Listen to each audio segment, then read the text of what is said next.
But I think the development of full artificial intelligence will spell the end of the human race. It's a flying object, and we don't know what it is. I would hope somebody is checking it out. It was a rocket or whatever, but it could be fast, opposite direction. It was too fast to be helping. I'm glad the Pentagon is looking at this, because if it poses a threat, I want them on top of it. Well, the craft generates its own gravitational field. You said there's lights in the sky? The internet has become the command center for criminals and terrorists. 911, what's your emergency? I need help, please help! Aliens won't let it happen. That's what we're instructed to say. Roswell, Area 51. Alien kept deep under the ground. 1,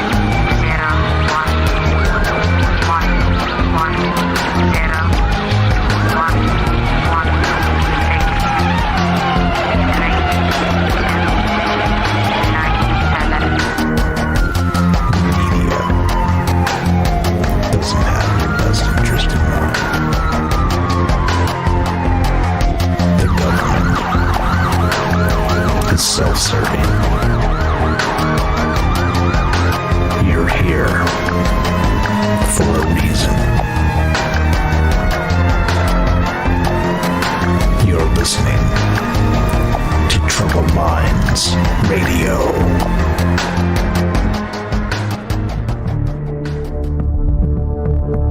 Broadcasting live from a secret bunker just off the extraterrestrial highway. Somewhere in the desert sands outside of Las Vegas. From somewhere in space-time, loosely labeled Generation X on planet Earth.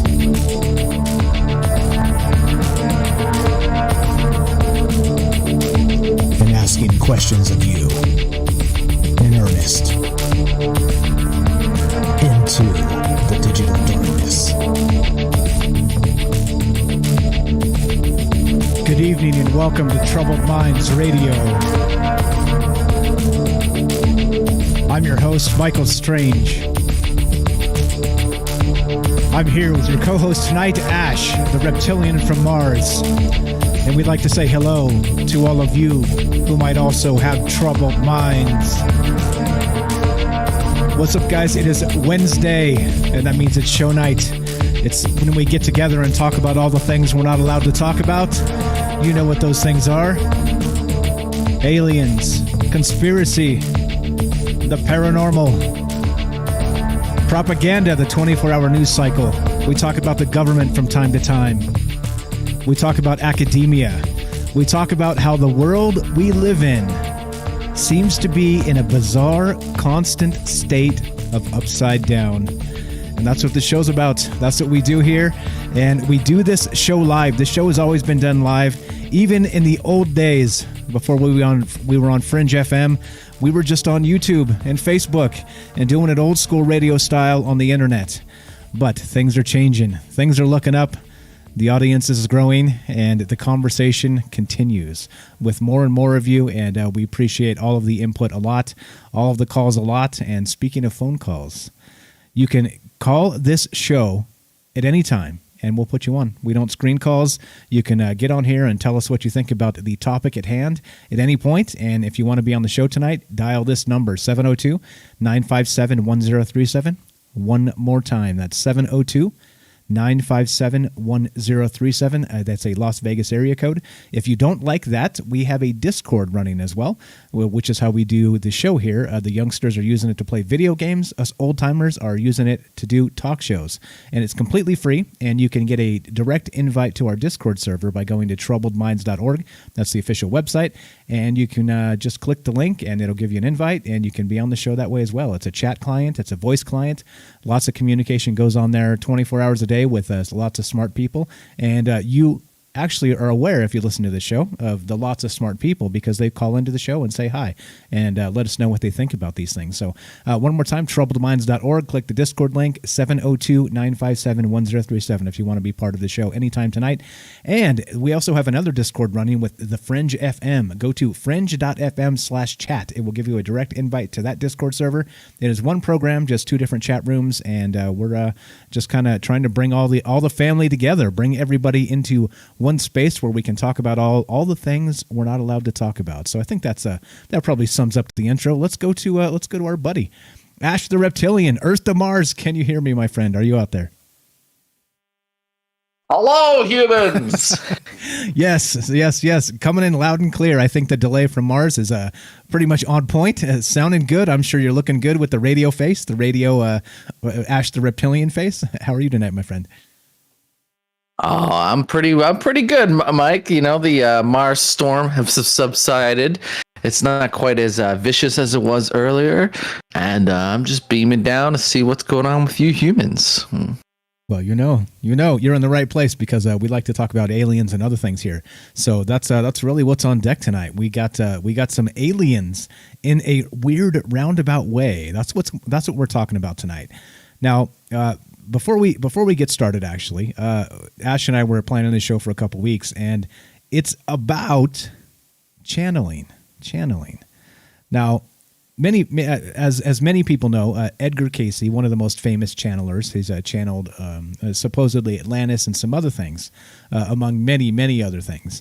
He supposedly has had the ability. He's passed away now. He's a channeler of the early 1900s, but he actually had supposedly, let's say, the ability to channel and to make contact with entities. Let's call them non-human entities, because I don't really know how to define them at this point. We're going to talk about that tonight, and that's really what's on deck. Not really Edgar Cayce per se, but the ability of people to channel and to channel spirits or aliens or entities or extra-dimensionals, or let's even say angels or demons or whatever you may think it is. It's not up to us to decide that. It's up to you to decide. We're just here talking about it. Does that sum it up pretty well there, Ash? I don't think you can sum it. You can properly sum it up. You know, kind of in 30 seconds, but that was that's the best you could do, right? It's an interesting topic. It's kind of like new agey. If you guys are familiar, if you're a part of the Facebook groups that I'm a part of, you see all this stuff. It's kind of like, religion is kind of to some degree phasing out, and now we've got the reality of like the universe we live in and potentially extraterrestrials, so kind of a new age kind of spirituality, and this is like one component of that culture, and so yeah, we'll get into it tonight. We'll kind of explore it. We'll explore some interesting people and some different angles. But just like every other night, we want to hear from you. We want to hear what you guys think. If it was just Mike and I talking about stuff, we just go insane. I mean, and more than we already are, especially speaking for myself. So, we'd like to hear from you guys. What do you guys think as we kind of go through? Give your input. Have you heard of these guys? Have you heard of this stuff? What do you think about it? Do you think it's real? Do you think it's not? And it's always great to be here. It's always a pleasure. I'm going to plug now. Is now the time for me to plug? Sure. It's always the time to plug, right? Oh, yeah. It's always the time to plug. Always time. Yeah. Anytime's a good time for plugging. So, I'm Ash, the Reptilian from Mars. Take a look at my YouTube channel. I've got like 5 pretty good episodes in the works, and I just keep bottlenecking at different things, but I've got some new episodes on the horizon, so please check me out. You can find the links in the Discord, or just search me up. I talk about all kinds of stuff, from like false flags to alien mantises influencing humankind to make the pyramids, all kinds of crazy stuff. Very open-minded, and on my channel I promise to try to not have any kind of pre-assumptions on topics, and try to really be open-minded and explore them and piece enough things together in an interesting way that it's not just like canned goods. Like a lot of it's a lot of the same stuff going on around here. So I try to bring at least a little bit of a new angle there. So please check me out. It takes a lot of time for me. I'm kind of like a little bit picky on stuff. So I put a lot of effort into my content. I mean, one video took me 20 hours. So check me out, and I appreciate being here. So thanks. All right, let's do it. Let's go. Let's start with this. This is a website called askangels.com, and I was just looking for some generic definitions of what channeling is. So we had a nice starting point. So that's what we're talking about tonight. As always, guys, if you can, we want to hear from you. If you believe in this stuff, if you think channeling is possible, if you think it's like a charlatan's trick, that's okay. If you think it's demonic, that's okay. If you think it's aliens, that's okay. We're open to all of those conversations, and that's why we do it in this format. We're non-denominational. It's not judgmental like that. We try and be as apolitical as possible with these conversations, and we just want to hear what people out there believe and what they think. And there are some people that can do these things that claim to be able to channel. And so here's the definition. Let's start with this again. This may not be a perfect definition, but it is where we're going to start tonight. So let's start here. So the definition from this website, again, ask-angels.com, is this. Channeling is a psychic healing art in which the channel receives and conveys love, healing, and guidance from the higher realms by the power of spirit.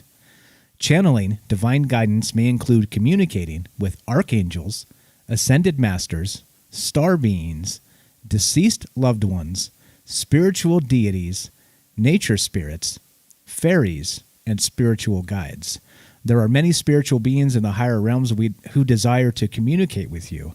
The only prerequisite for true channeling, according to this website again, is that you connect only with guidance from the higher spiritual realms.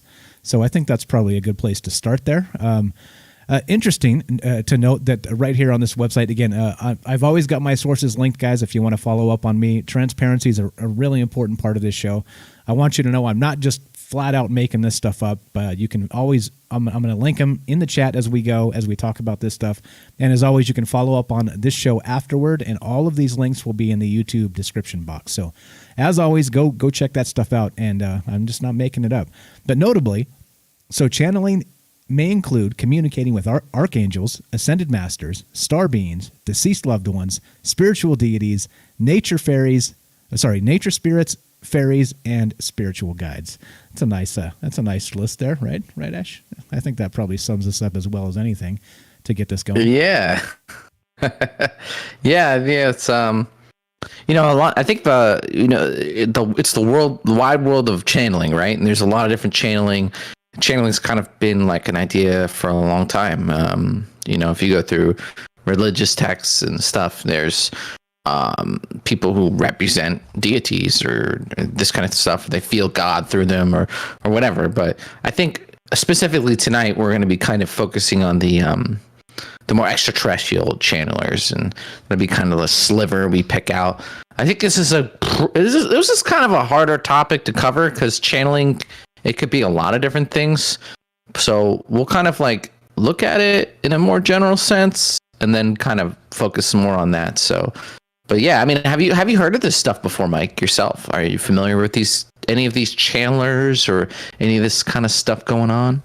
Yeah. So in the past on this show, we've actually talked about, Edgar Cayce and channeling in that manner. Like I said, kind of when we started here with channeling Atlantis, right? Channeling ancient civilizations, channeling, deceased loved ones, these types of things, right? And I think this goes back hundreds of years even, maybe probably even as far as humankind has been in existence, in my belief anyway.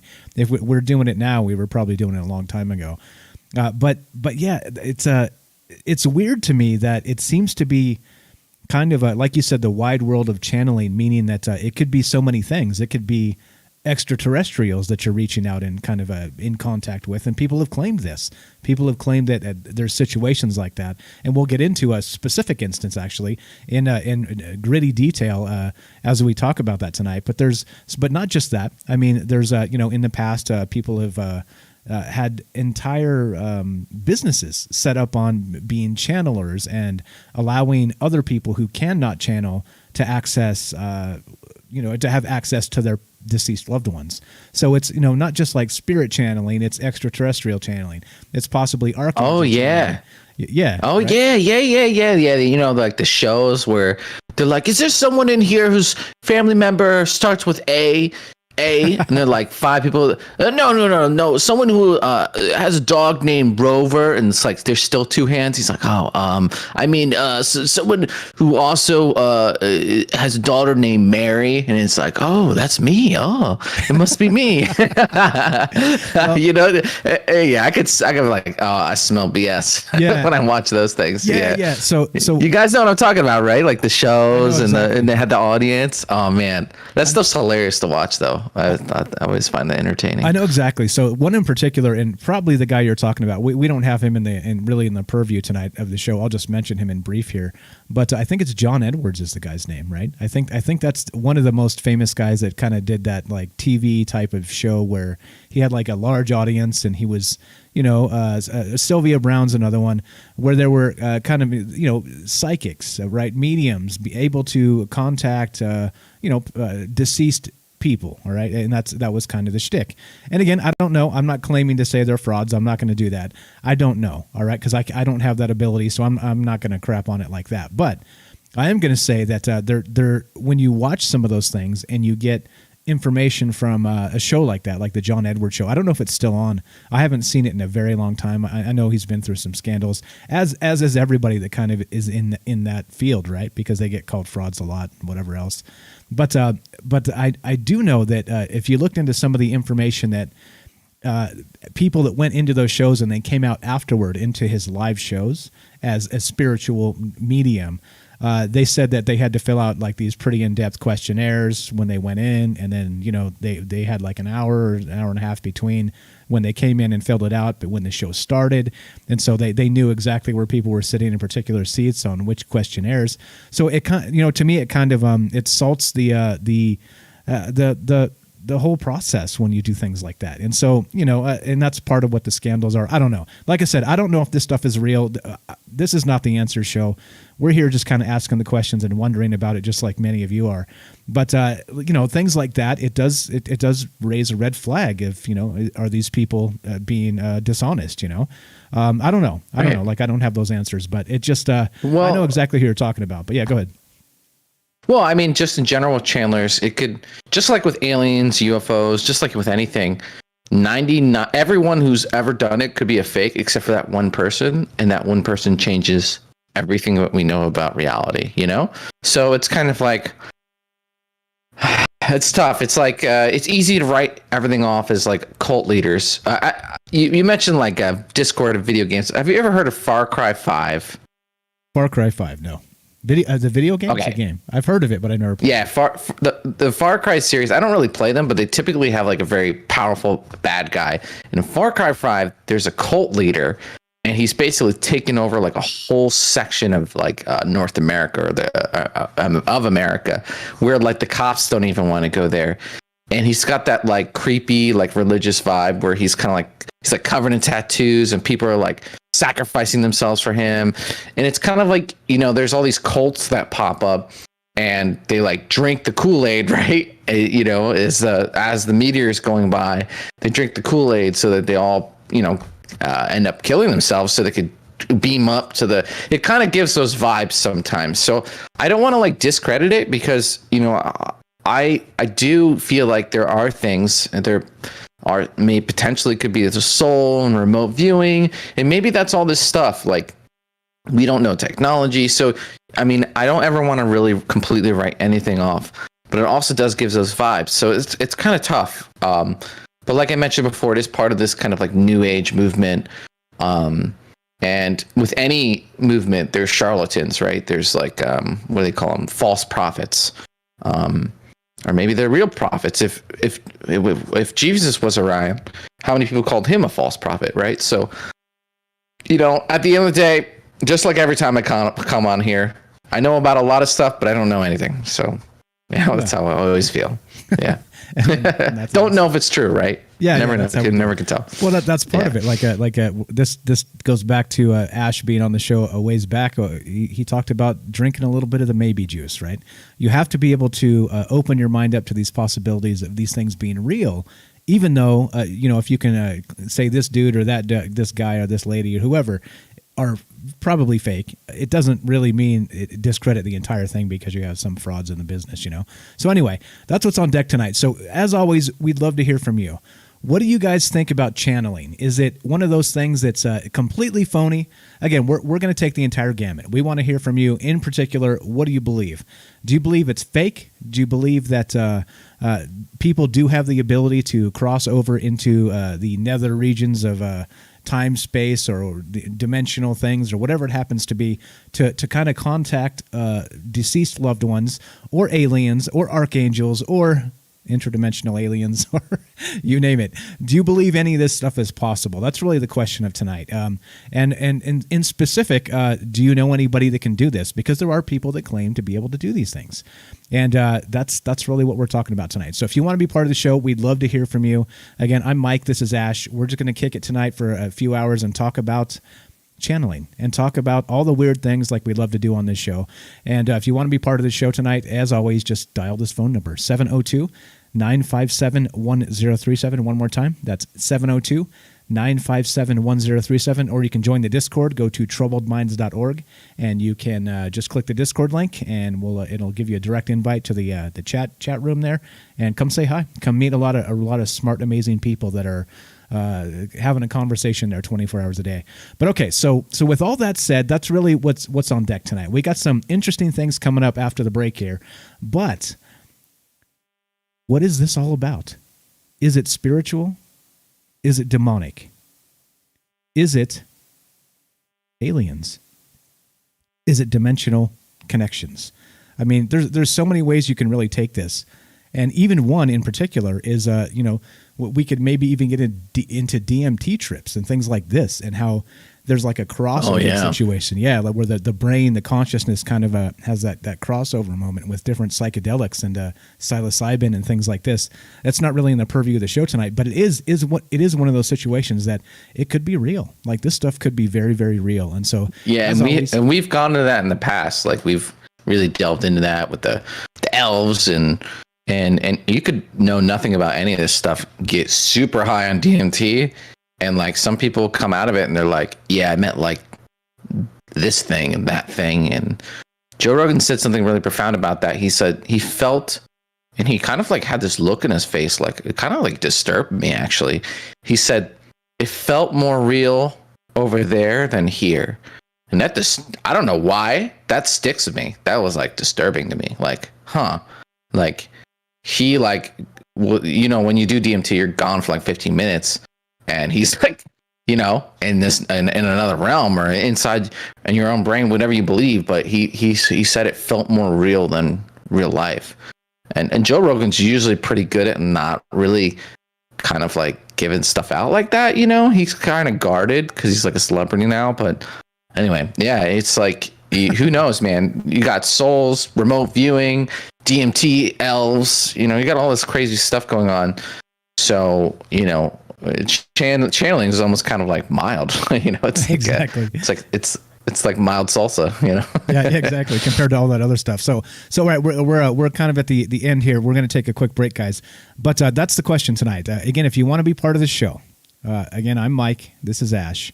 We're talking about channeling tonight and channeling different entities and what that means. I think that's really the question here. What does it mean to you? Some people believe it's demonic. Some people believe it's divine. And some people believe it's anywhere in between. And that's the question tonight. If you want to be part of the show, 702-957-1037. One more time. That's 702-957-1037. You're listening to Troubled Minds. I'm Michael Strange. This is Ash the Reptilian from Mars. We're talking channeling. We want to hear from you. Is this real? Is this fake? Is it somewhere in between? That's the question. Hang tight. Don't go anywhere. We'll be right back. Talk about channeling, aliens, dimensional entities, and more. Be right back.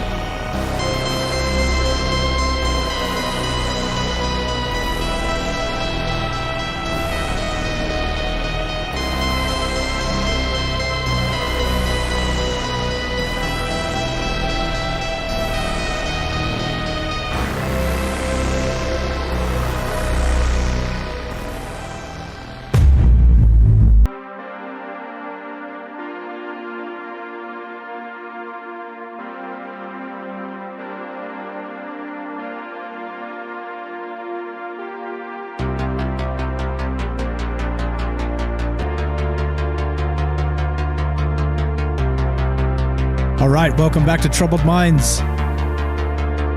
We're streaming live on Facebook, streaming live on YouTube, streaming on DLive. We're broadcasting live on the Fringe FM. My name is Mike. I'm here with Ash.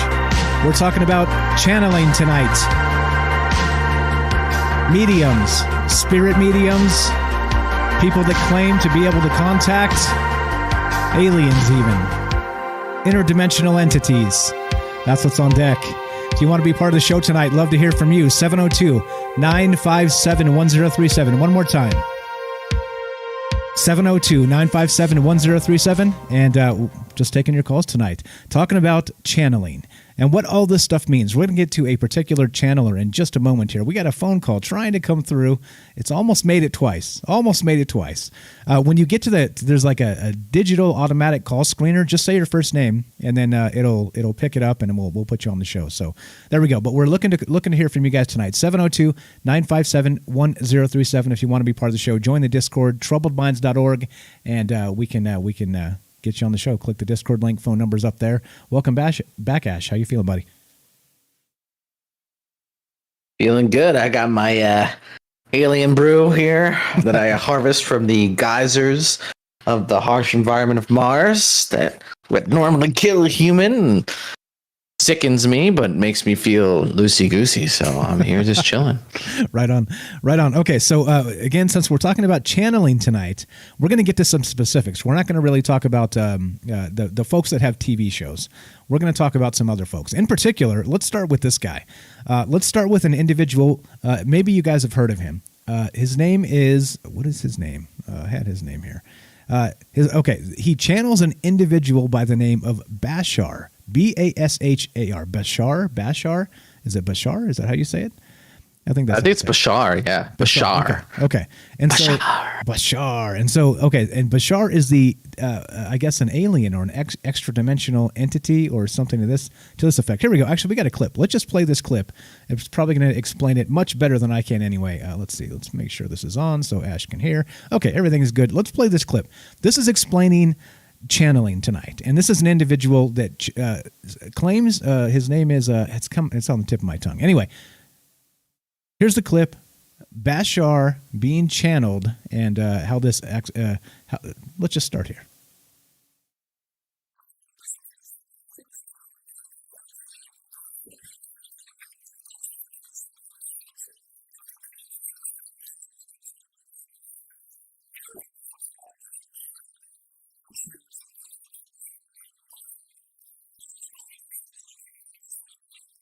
Now, Daryl claims that 30 years ago he saw 2 sightings of a UFO in Los Angeles.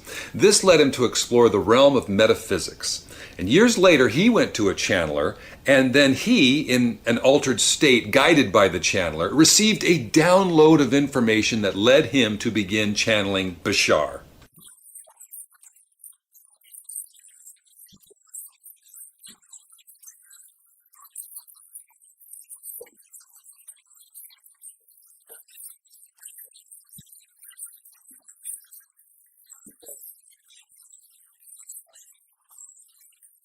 Bashar claims to have come from a planet called Essassani, his race being a DNA-based offshoot hybrid race from humans, hundreds of years in the future, of course. Okay, so there's a lot there. Rohan says that, the sound is digitized and really low. I see, okay. All right, sorry about the audio quality there. All right, so let's break this down, Ash. Can you explain what's going on with Bashar? What's going on with this? Now, this is just a little bit weird to me. So he's supposedly channeling with some sort of this alien. Is that the best way to put this? Bashar is an alien. Am I right? I think Bashar, and I think Bashar is a future incarnation. This is what he says. Okay, is a future incarnation of himself as an extraterrestrial being that was created and is an ancestor of his from the hybridization of program that is currently going on Earth. Boom, take that all in. Okay, all right. And because it's a reincarnation, he can access the soul network, to basically access each other, and that he's sharing wisdom and information because supposedly this is a important transitional time. And I just watched a video where he claims that by 2023 it'll be open contact. So, and that they're investing in trying to make that transition better and whatnot. I listen to a lot of channelers, so I'm trying not to like. A lot of them kind of say the same stuff, so I'm trying not to be fair and not say the wrong thing. So sometimes it's kind of like, who said what, at this point. But yeah, that's kind of what he claims, and that he's channeling this entity from the future, and and so when you communicate with him, when you go to these sessions, and he'll have like a session, like he'll literally rent out a room, we go to it, there's like a stage with like, peaceful spiritual stuff set up, and he'll channel this entity and take questions and all this kind of stuff. So that's kind of it in a nutshell. Yeah. Okay. So it is an alien from the future that also is dimensional, and there's a lot of things here. Is what we're talking. And an ancestor. And an ancestor. Also, yeah. All at the same time. Yeah. All right, so yeah. So this is all kind of stuck up, pulled up into one hat here, which is a little bit strange to me. That once you can channel all the things, maybe not one of the things. Okay, but anyway, let's go. So what do you want to do here? You want to jump into like the 5 laws real quick of what Bashar has sent to Earth as a message? Let's do that real quick. Let's just play. There's just a couple quick. Sorry, go ahead. Oh, just a little. I'm trying to remember the origin story because he glossed over it really fast. Basically, he was going. Just so you guys understand kind of like how this happened, he was going to like maybe not specifically a channeling session, but he's going to like a meditation thing for this kind of new age stuff. And that he felt this presence of a being. And then afterwards it was really strong. This is what he says. And that someone else actually came to him and experienced the same entity and told him like, you need to like talk to this guy, your future dude, you. And then and at some point, either before or after that, he saw some UFOs, and all this kind of experiences kind of led him to like being more invested in the channeling, and yeah, there's actually you want to check out that he's also like kind of promoting more third party material that he's in, so he's got like a little documentary. I kind of linked that. It's a really short clip. But no, let's go on his let's do the thing you said. That's good. Let's do that. All right. So this is information that this Bashar has been sending information from the ether, let's say. I'm going to call it that for lack of a better term. From the dimensional space or space time or whatever you want to call it, okay? But Bashar has been sending information to this individual named Daryl Anka. Daryl Anka, that's the guy's name. It finally came to me after I heard somebody else say it. Daryl Anka, that's his name. And he's channeling this alien, ancestor, future, spiritual guide of sorts named Bashar. And now Bashar has messages, of course, that he wants humanity to know. So let's hear what some of that is, and then we'll get into some of this other stuff. But as of course, as always, when we do this show, we don't have the answers here. We're not trying to again crap on this guy and tell you he's wrong or whatever else. I don't know. Some people believe he's the real deal. Some people believe he's a fraud. We're kind of in the middle trying to figure out the truth, just like you guys are. But we want to hear from you tonight. Do you think this stuff is real? Have you heard of this Bashar guy and Daryl Anka? And what is all this about? One more time, if you want to be part of the show, I'm going to keep reading this number until we get some phone calls. I'm going to phone guilt you. 702-957-1037. One more time. 702-957-1037. We're talking about channeling tonight. And do you believe this stuff is real, or do you believe it's something else? And this is a message coming from Bashar, being channeled by an individual by the name of Daryl Anka. Everything is one thing. You, us, everything within existence are reflections of one intelligence, one existence, one self-awareness. The idea, therefore, is that once you have this sense of self, by creating a sense of an other than self, you instantly develop and expand into the idea of the structure of existence, the nature of existence, then can perpetuate everything you experience from that point forward as reflections of all that is. This leads to the idea of the five, what we have called the five laws, which are as follows. You exist. There is nothing you can do to change that. Everything is here and now. There is nothing you can do to change that. The one is all, the all are one, as we have said. There is nothing you can do to change that. What you put out is what you get back. There is nothing you can do to change that. And the fifth law is everything changes except the laws. There is nothing you can do to change that. I'm seeing a theme here. That's part one of the five laws. Let's go to part two. It's just a real short clip, another minute, and then we'll talk about this. We got a phone call coming in as well that we'll get to. But here we go. This is, again, Beshar, an extra dimensional entity, I'm going to say. That's probably the best way to put this. That has been channeled through an individual by the name of Daryl Anka. And that was part one of the five laws. Here's part two, and then we'll take this phone call. Everything is here and now, which means that space and time, distance are illusions, your illusions. Time is a side effect of your consciousness shifting through billions of different parallel versions of reality every single second. Your fundamental, essential vibrational signature frequency is already attracting every single thing that is relevant for you that you truly need in life. You don't have to learn to attract what you need.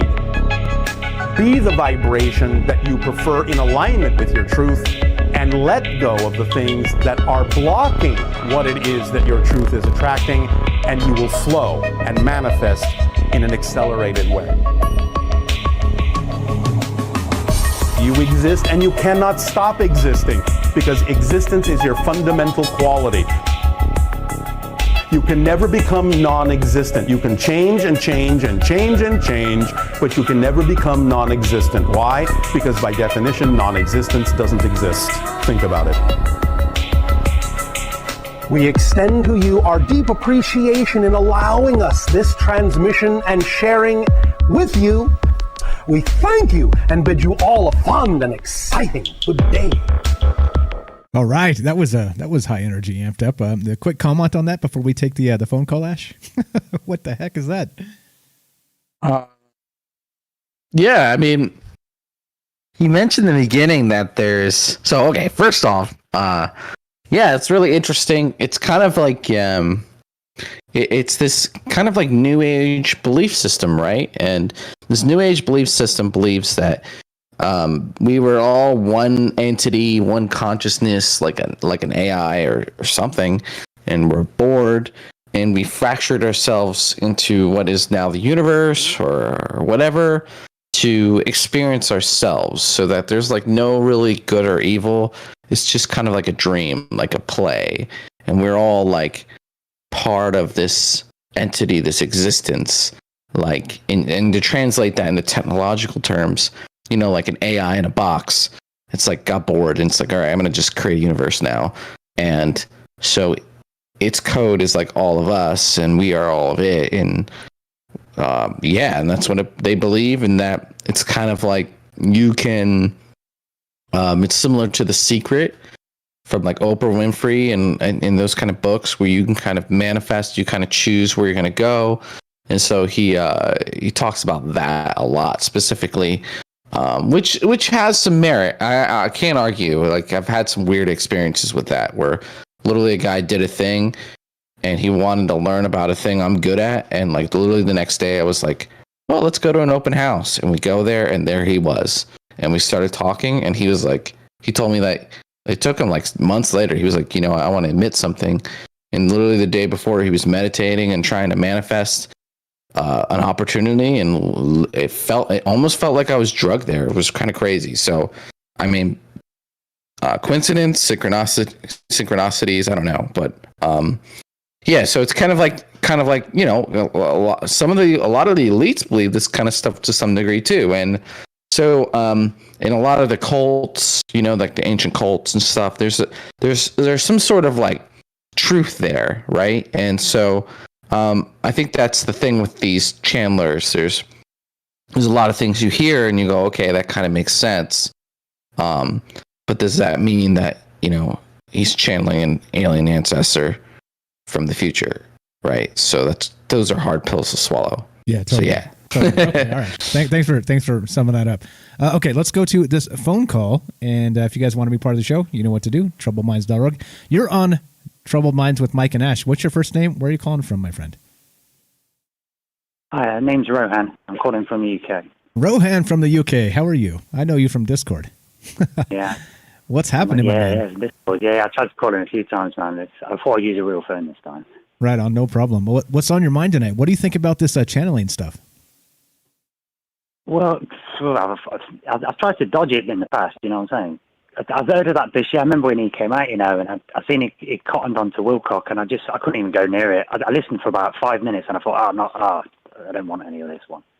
So it's it reminded me about what Ash had mentioned earlier about those sort of stage hypnotists that you get, that you can see they're really reaching, and they obviously need to pay the rent that month or something. It's like, you know the one, don't you? Don't look around the eyes, look at the eyes, then you're undone. Yeah. And you've got to go with it. It's like really high pressure stuff. Yeah, but, totally. But in terms of channeling, I think it's real. But I don't think it's like if you imagine telepathy, you can't just look into people's heads and just read it like a book. I think it's a lot more subtle than that, like everything else. And I think like everything else, you probably do get people that can straight up get channeling, but they're few and far between, and they probably don't tell people about it. And then the rest of us probably get channeling all the time. Like sometimes, I don't know if you guys have had this, but I sometimes randomly imagine a conversation with somebody. I'll see them a few days later. I'll have that conversation. Then afterwards, I'll remember and think, is that predictive programming? Was that a little bleed through from the future? Do you know what I'm saying? Because I've got close to that moment. Does that make sense? Yeah, totally. And so deja vu. Yeah, it's sort of like deja vu. Exactly. That's what I was going to say. It's like we seem to remember things that haven't happened yet in bizarre instances. And so, I mean, that kind of, is it a trick of the brain? Is it, or like the Matrix says, we're leaving, the movie The Matrix, we're living in some sort of simulation. It's like a glitch in the code. There's a lot here to really dig into and think about, but I guess it really just depends on your worldview, right? Some people believe in a super strict religious worldview. Some people believe we really do live in a simulation. Some people believe in ancient aliens, and on and on. So yeah, well, it's why we talk about this stuff. Fascinating. So, sorry, go ahead. That's right. That's why we talk about it. And I think having these boundaries is like the problem. Do you know what I'm saying? Although we have to set boundaries, the different layers of perception in there. Although we set personal boundaries for personal space, for our own hierarchy of needs, Maslow. On the other hand, the external existential boundaries are all irrelevant. And if you know that they're irrelevant and don't abide by them, then your mind's boundless. And if consciousness governs matter, then the Matrix is there, isn't it? It's the boundary disillusion. That's what Terence McKenna always talks about, and that's what the Archaic Revival was about, and that's what we lost. We lost the goddess worship, we lost the sacred plant, and replaced it with mead culture and just BS from Pisces, didn't we? So that's the kind of stuff that we lost in this. And I was saying this with channeling thing. I've got a live, living, real example of how we all do it. And by doing this thinking, listening to these shows, I realised if I write down my mental gymnastics, they already rhyme. So I started rhyming them over hip-hop music, and it comes out really nice. But because it just comes from nowhere, do you know what I mean? I don't take it seriously, and other people are like, think I'm underrating it. But it's because it just comes through us sometimes, and sometimes I'll just say things that are like an epiphany for me in the moment. I'm just finding out. Do you know what I'm saying? And I reckon everybody else gets that. They just don't necessarily notice or think of it. But it's a really fascinating thing, I think. So yeah. But there's loads of charlatans as well. You know what I mean? Loads of them. Yeah, totally. So that actually phenomenon is called automatic writing, where you pick up the pen or pencil, whatever it is, and you start doing your thing. And it is a way of channeling. It's a good way to kind of bring that into this conversation tonight, where it supposedly it's the ideas, all the ideas that exist in the universe are already out there. They already exist. And in some cases, people are able to tap into those ideas in the ether, as it's called.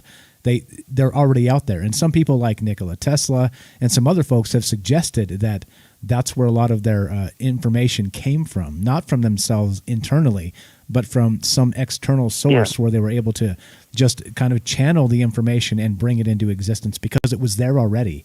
They just tapped into something else. That's a funny thing. I think they're onto something. Because when I do this, I get like to remember the rhyme. Sometimes I get images that go with it, like the music video, but they're all abstract flashes and they don't mean anything. But if I remember the first ones, then I remember the story. And also, sometimes when it's just coming out of nowhere, it's like I'm seeing a static field in my mind's eye, like white noise. But every now and again, shapes of it will pop out of it, like in a sea, like something popping up out of the sea. You don't know what it is, but it's almost, I think of it like when you do this consciousness exploration, if you imagine your brain's a balloon, if you squeeze it, a little bit will bulb out, and that's like literally going outside of the box. And because it's gone outside of the box, outside of the village, like the shaman, it can get new stuff. Like Alex Collier says, where focus goes, energy flows. So when you point in your compass to the weird, you get just outside of the fringe, okay, then you can get these new exotic particles or new types of thoughts coming in. Then when you come back into the fold, you've got this new stuff that you've brought out, just like the shamans do. You know, you fast forward to the future, I see the end of the movie, they come back, tell everyone how to do it. Yeah, that's how it's done. Yeah, like it exists. It already exists, and it's just a way of tapping into it and making it a real for all our current timeline, our current space we exist in. Interesting stuff, my man. We got to go because we got to take a quick break. Final thought while we got you on the phone, Rohan from the United Kingdom. No, just I love the show, bro. I love the way you've hit the ground running as well, like as if you've been doing it for years. Great. It almost feels like we have, my friend. Rohan, you're the best. Thanks for a pleasure to finally talk to you, and look forward to talking to you soon in the future. Have a great night, okay? Yeah, you too. I'll catch you soon, brother. Nice one. Thanks a lot, man. You too. There you go. Simple as that, guys. You want to be part of the show tonight, 702-957-1037. One more time, 702-957-1037. That's a Las Vegas area code. If you don't like the area code and you want it, you're international, join the Discord, troubleminds.org. Click the Discord link. What did you think about that? We got about 1 minute, Ash. Go ahead and break that down, and we'll go into a break. Some like advanced concepts there, right? Like that there's like this ethereal consciousness, the Costa record that we kind of all tap into. You know, I think we live in an era of disinformation.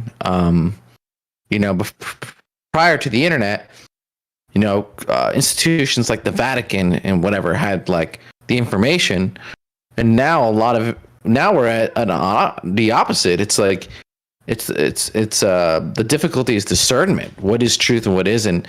And I think that at some point you kind of have to dig deep into yourself and kind of decide for yourself. And you may not know why or how. And that's one of the things I have trouble with a lot of people these days. They'll come to you with arguments and statistics and facts. It's like, yeah, but I don't care what you bring to me. Like, I'm not down with it. So like, and I think it's hard for people to kind of accept these days.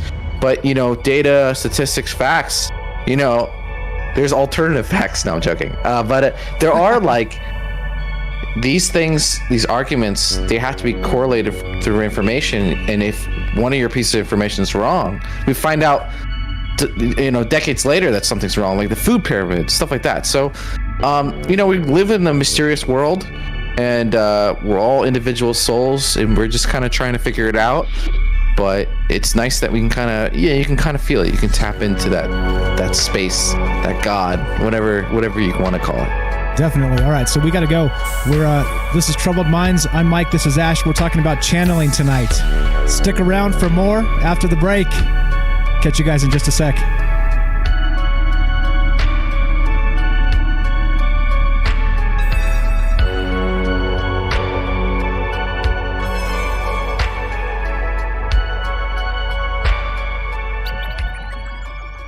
This is Michael Strange from Troubled Minds.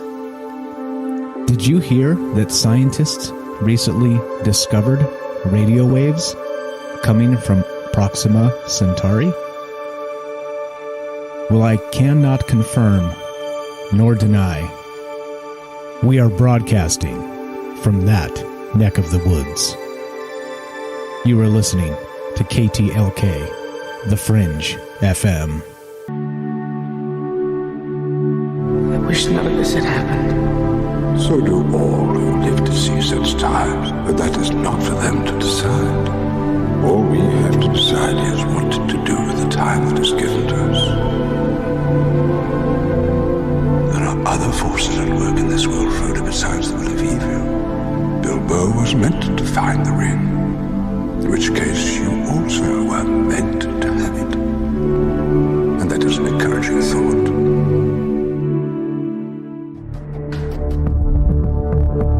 Broadcasting live from a secret bunker just off the extraterrestrial highway. Somewhere in the desert sands outside of Las Vegas.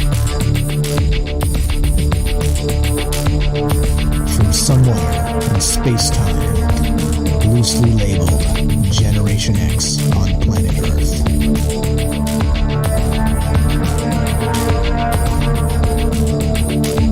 And asking questions of you in earnest into the digital darkness. All right, good evening and welcome to Troubled Minds Radio. This is the show where we talk about all the things we're not allowed to talk about. Aliens, conspiracy, the paranormal, the 24-hour news cycle, propaganda. We talk about the government. We talk about academia. We talk about how the media messes all of it up and leaves us here to try and figure things out. That's what this show is about. I'm your host, Michael Strange. I'm here tonight with your co-host, Ash, the reptilian from Mars. And we're talking about channeling. Is channeling real? You know, when people put their mind to work and can contact entities near and far and wide. Whether it's the past, the future, deceased loved ones, or extra-dimensional aliens. And in a nutshell, that's what this show's really about. All of those things that people claim to be real. And of course, here we are with questions, not answers, trying to figure out what is actually, let's say, the pertinent part of our reality for ourselves. That's what this show's really about. That's what's going on.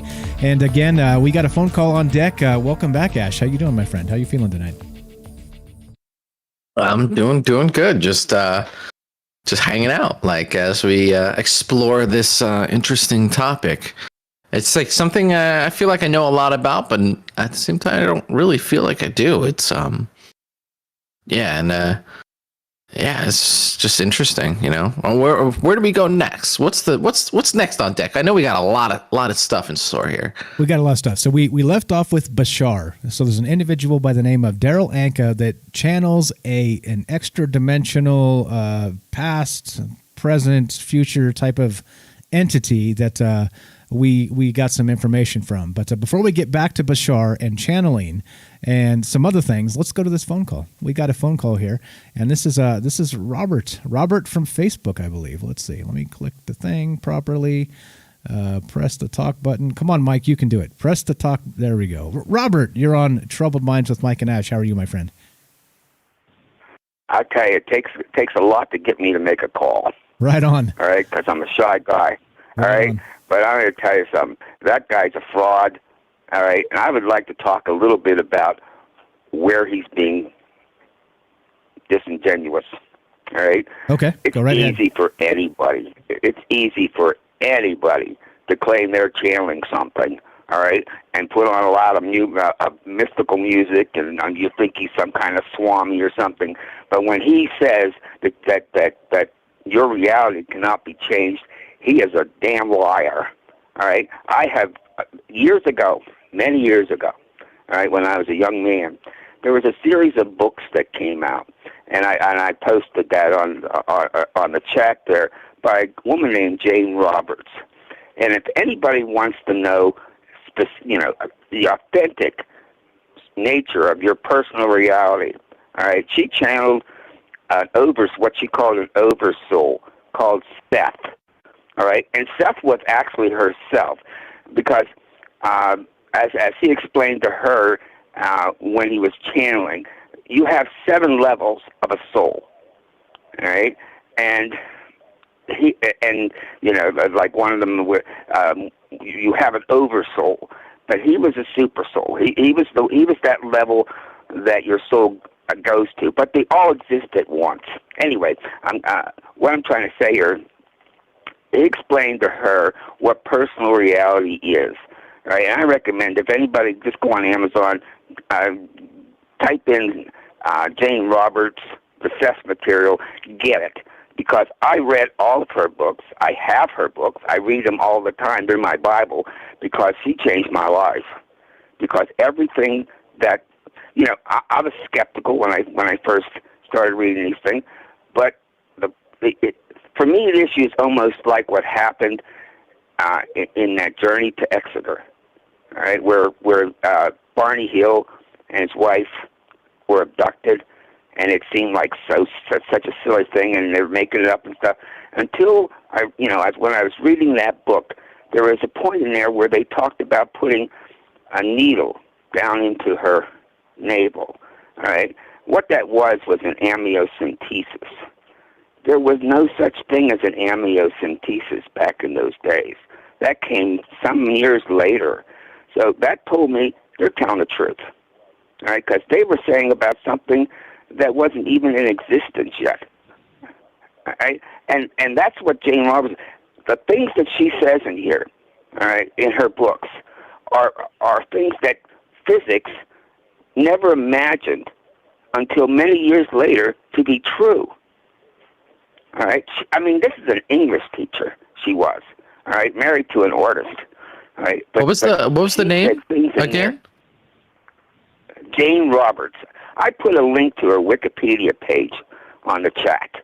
All right, there is somebody that maybe you could do a whole show on if you do some background research on her. But she died back in 84, something like that. All right, but the thing is, if I can just give you a sample, just a one-paragraph sample of something that this Seth Oversoul told her. He said, your body does not just happen to be thin or fat, tall or short, healthy or ill. These characteristics are mental and are thrust outward by you upon your image.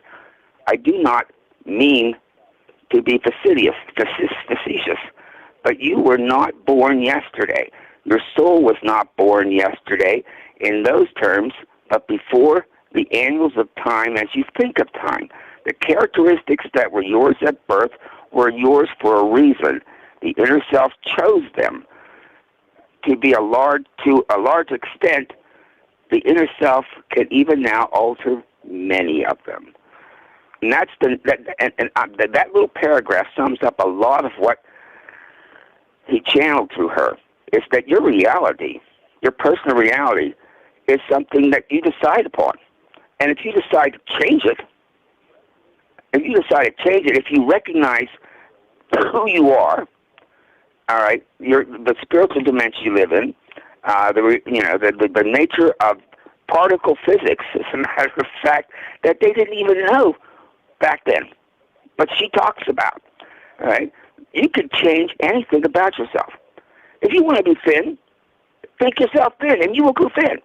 If you want to be fat, think yourself fat, and you'll be fat. If you want, I'm just saying, I know from my own life that her books had a phenomenal effect upon me, and I've lived my life along these lessons that were in her books, and they work. They are true. I have changed my own personality any number of times, and I'm just saying, you got a fraud you're talking about right now. That's a guy that just went, he's doing theatrics, he's doing drama, he's getting the people in with theatrics. She never did that stuff. I see. So she just wrote the book. So just to sum up, you're saying that this stuff is real. It's just some people are fraudulent and other people are true. And again, that's part of the conversation. That's why we have it. That's why we have it in this open forum, and why it's fantastic that people like you call in, because again, we're it's just Ash and I trying to figure this out. But as you call in, as other people call in, we start to get a larger understanding of the whole picture. So I appreciate it, my friend. We got to keep on moving here. So final thought while we got you on the phone. Can you tell everybody her name one more time? So anybody wants to look it up, Jane and check it out. Roberts.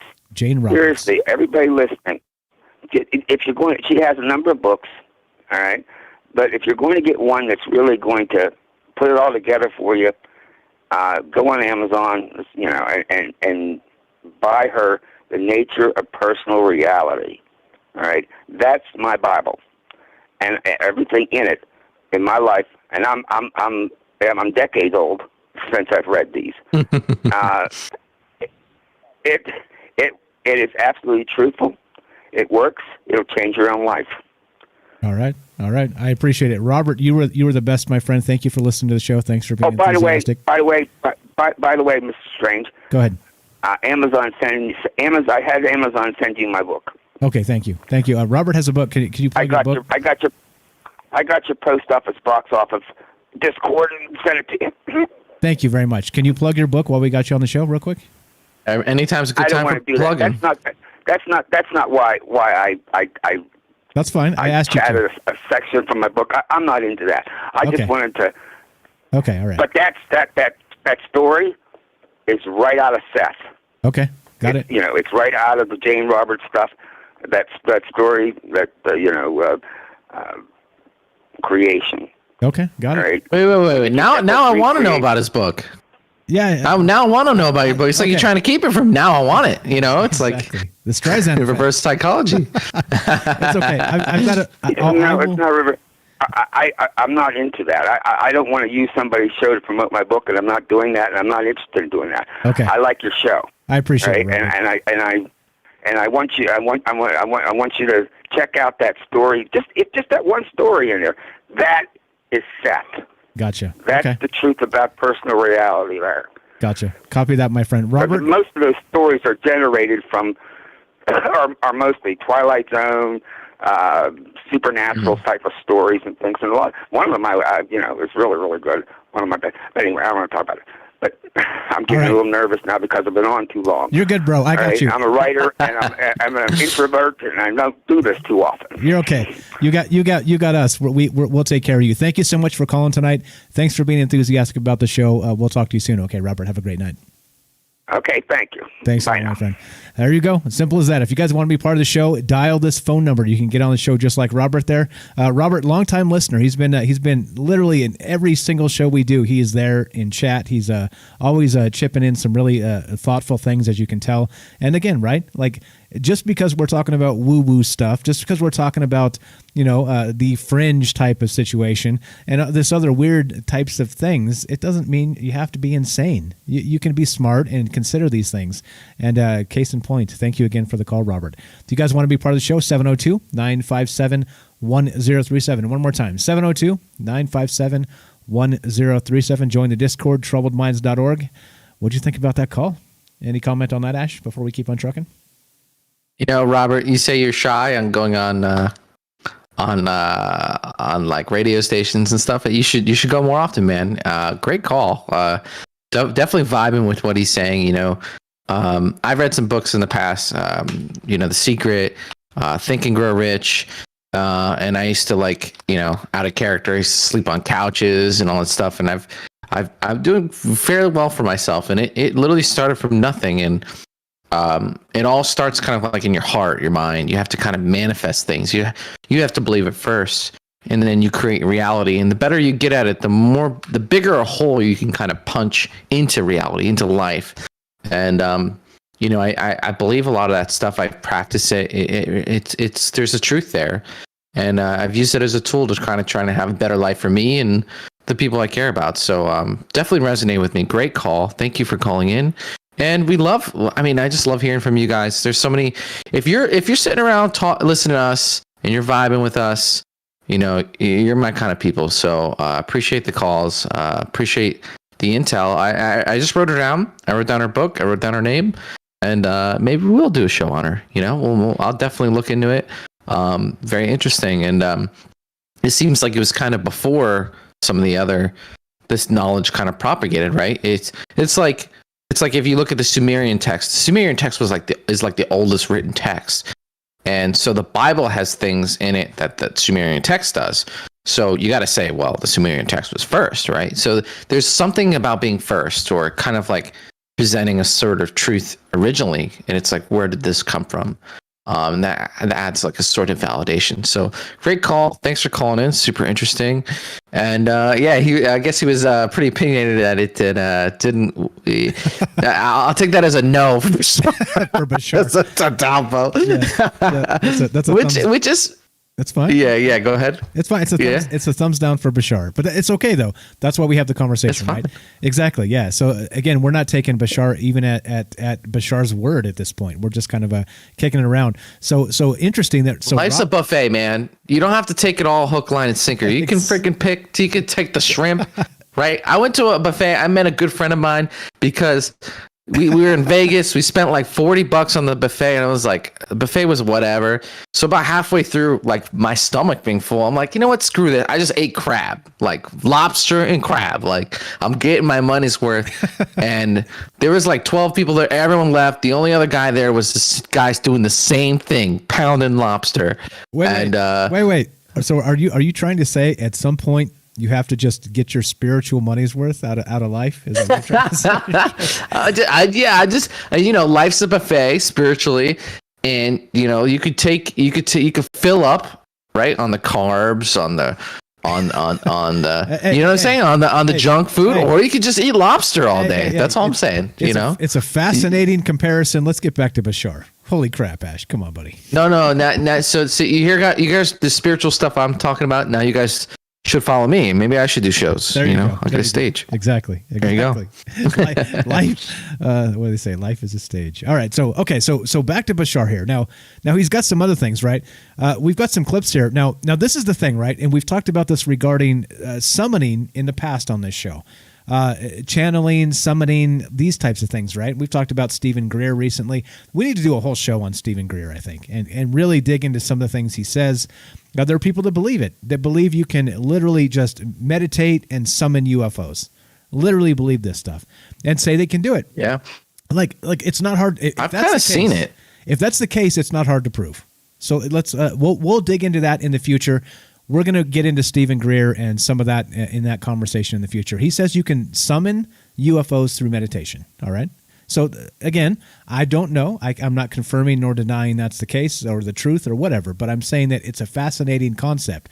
But with that said, I have questioned, let's frame this in a religious point of view for the world view and ask this question then. So if you're summoning UFOs, are they good UFOs? Are you a good witch or are you a bad witch? You know what I'm saying? Like what exactly? What is he summoning? And I think that's part of the question here. And so we've got some religious actual. Let's actually we'll hit this right after the break because there's a little bit of this that we have to get into. But there's just 3 quick clips. Do we have time? Let's see. Let's jam this in. Let's start it. Let's start this conversation because it's important. Now there's a critic here that says that the things that Bashar is not what Bashar says he is. Okay, in this summoning, this channeling type of situation. So let's go with this. Let's jam in a couple of these quick clips real quick. If we have to do the third after the break, that's fine. Because now this is from a religious standpoint. Listen to this regarding, what's his name? Anka. Yeah. Anyway, here you go. Daryl Anka. Oh, yeah. Daryl Anka is the channeler. And this guy's, I'm just trying to get his YouTube real quick. Is Bezelt3? Here, I'll drop a link in the YouTube chat. So perfect. We will share this where this came from. Listen to this regarding channeling in this Bashar. Part 1 action.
Okay, all right. So then this individual is saying that this Daryl Anka guy that's channeling Bashar could be channeling something dangerous. And though the Bashar entity seems to be benevolent and trying to, quote, help humanity of sorts, that's not what's happening here. So we got a couple, let's see, what we got time-wise. Not enough time. All right, so we'll play 2 more clips regarding this after the break. A couple minutes just to kind of start this conversation, Ash. And I think this is worth talking about because we have this situation where we have people channeling entities, and as we know, right, like as if you go back into time immemorial, sorry if I can say this properly, that it seems that spirits that are evil tend to be tricksters. So go ahead. You got 1 minute, my friend. Let's wrap this up, and then we'll take a quick break. Oh, I was just saying. Some people were saying that the audio's not good on that. So I pumped up the volume. Don't worry about it. Don't worry about it. That's my bad, by the way. So all these dagnabbit softwares, and I got that boomer energy these days. Just how do I turn this on? That's all right. But yes, so it's just a confusing time. It's like we live in a volatile time where you can kind of believe anything you want to some degree, and so with you have this thousands of years of different religions, and prior to that, different kinds of religions. And all different kinds of stuff, and then when you deal with these kind of things, aliens, channeling, there's just like my mom said, stay away from the Ouija board, right? It's like, is this kind of the same stuff? It's aliens, ghosts, monsters, reptilians. Is it all the same stuff? Different labels, same demons. So that's kind of like what this guy's kind of saying. He's saying, according to the Bible, this guy's breaking all these rules. And, to be honest, I don't know exactly what to believe. I'm not going to believe anything blindly. And I don't really like to slap labels on stuff. So, yeah. All right. Let's hear what you guys think. What do you guys think? Call in after the break. 702-957-1037. One more time. 702-957-1037. I'm Mike. This is Ash. This is Troubled Minds. We're talking about channeling. Hang tight. We'll talk to you after the break.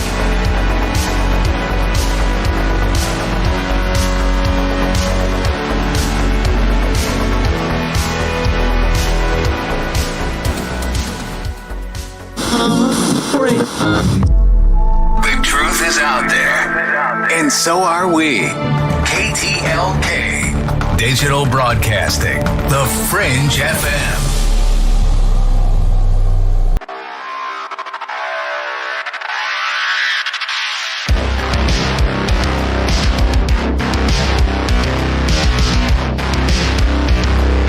Welcome back to Troubled Minds.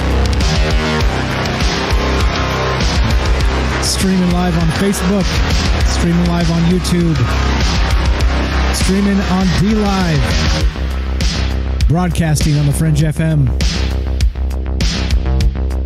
I'm Mike, this is Ash. We're talking about channeling tonight. Spiritual channeling, extra-dimensional entities, spirits from the past, the present, the future. What does all this stuff mean? Is it fake? Is it real?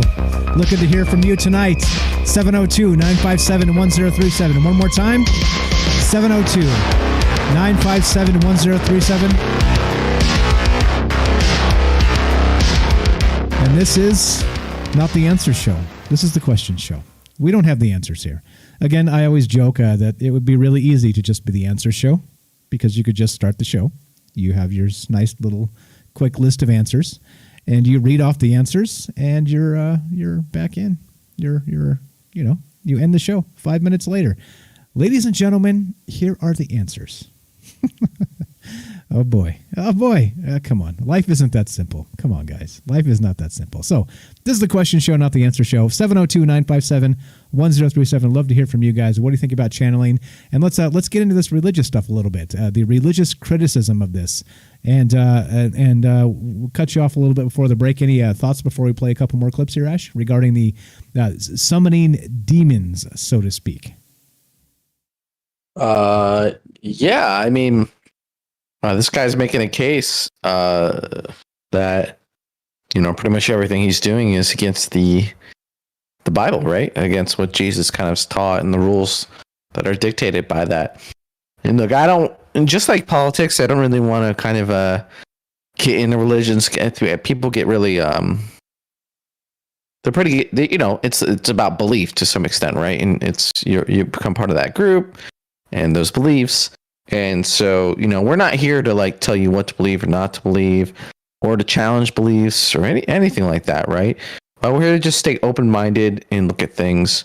But that's an interesting hot take, right? Like I mentioned before the break, demons, reptilians, greys, witchcraft, you know, there's kind of like this paranormal theme. And there, we did an episode on the boogeyman. Is this kind of the stuff we're tapping into?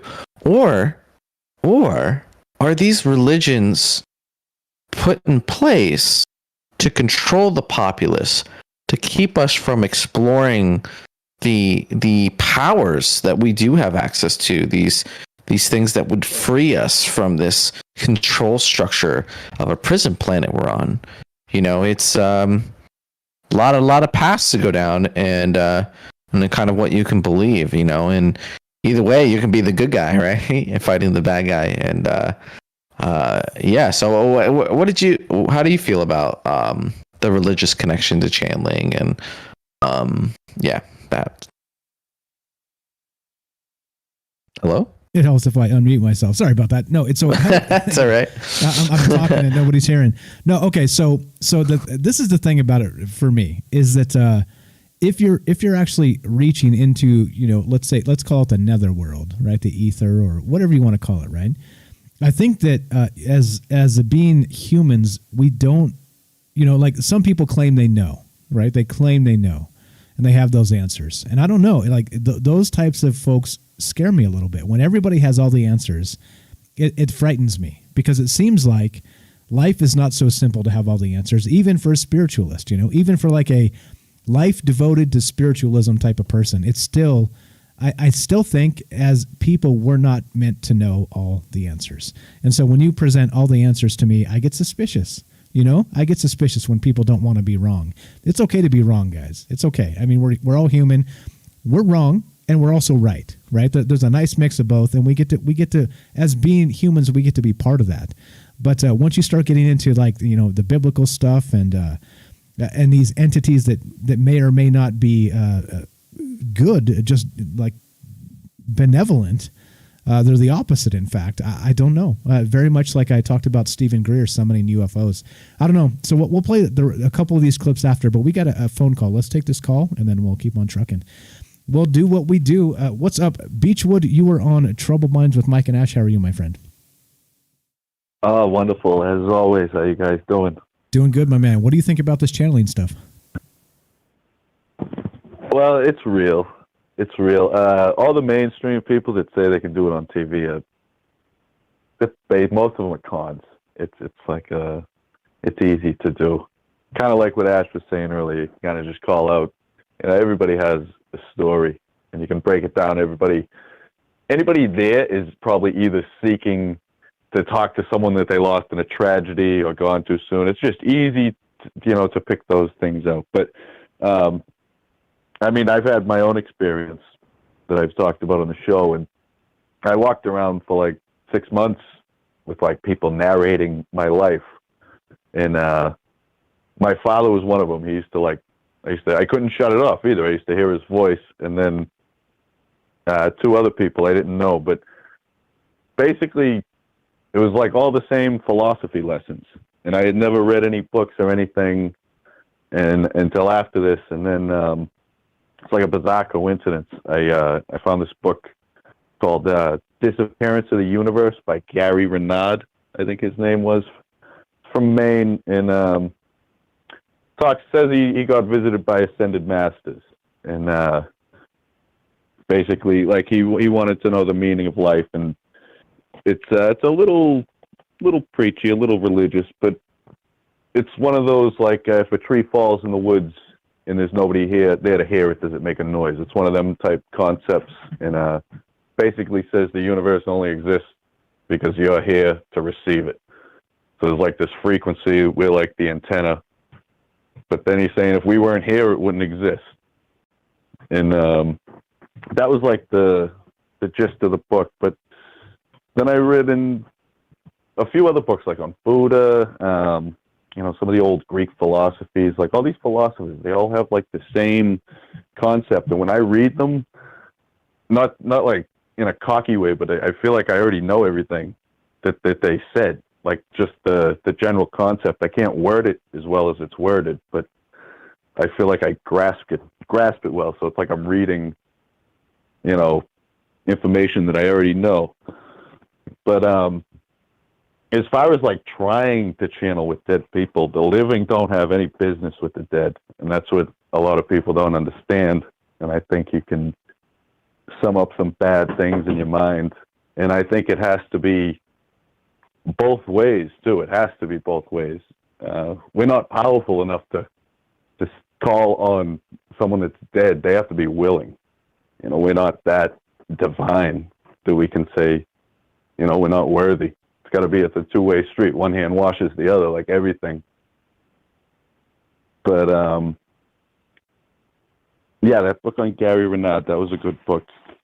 Okay, so very much like Robert that just called in, you believe channeling is real, and there are just some people that are frauds doing it, some people are legitimate, and that in general, human beings and the living don't have business with the dead. I think that's probably a good way to put it there, and well said by you, by the way.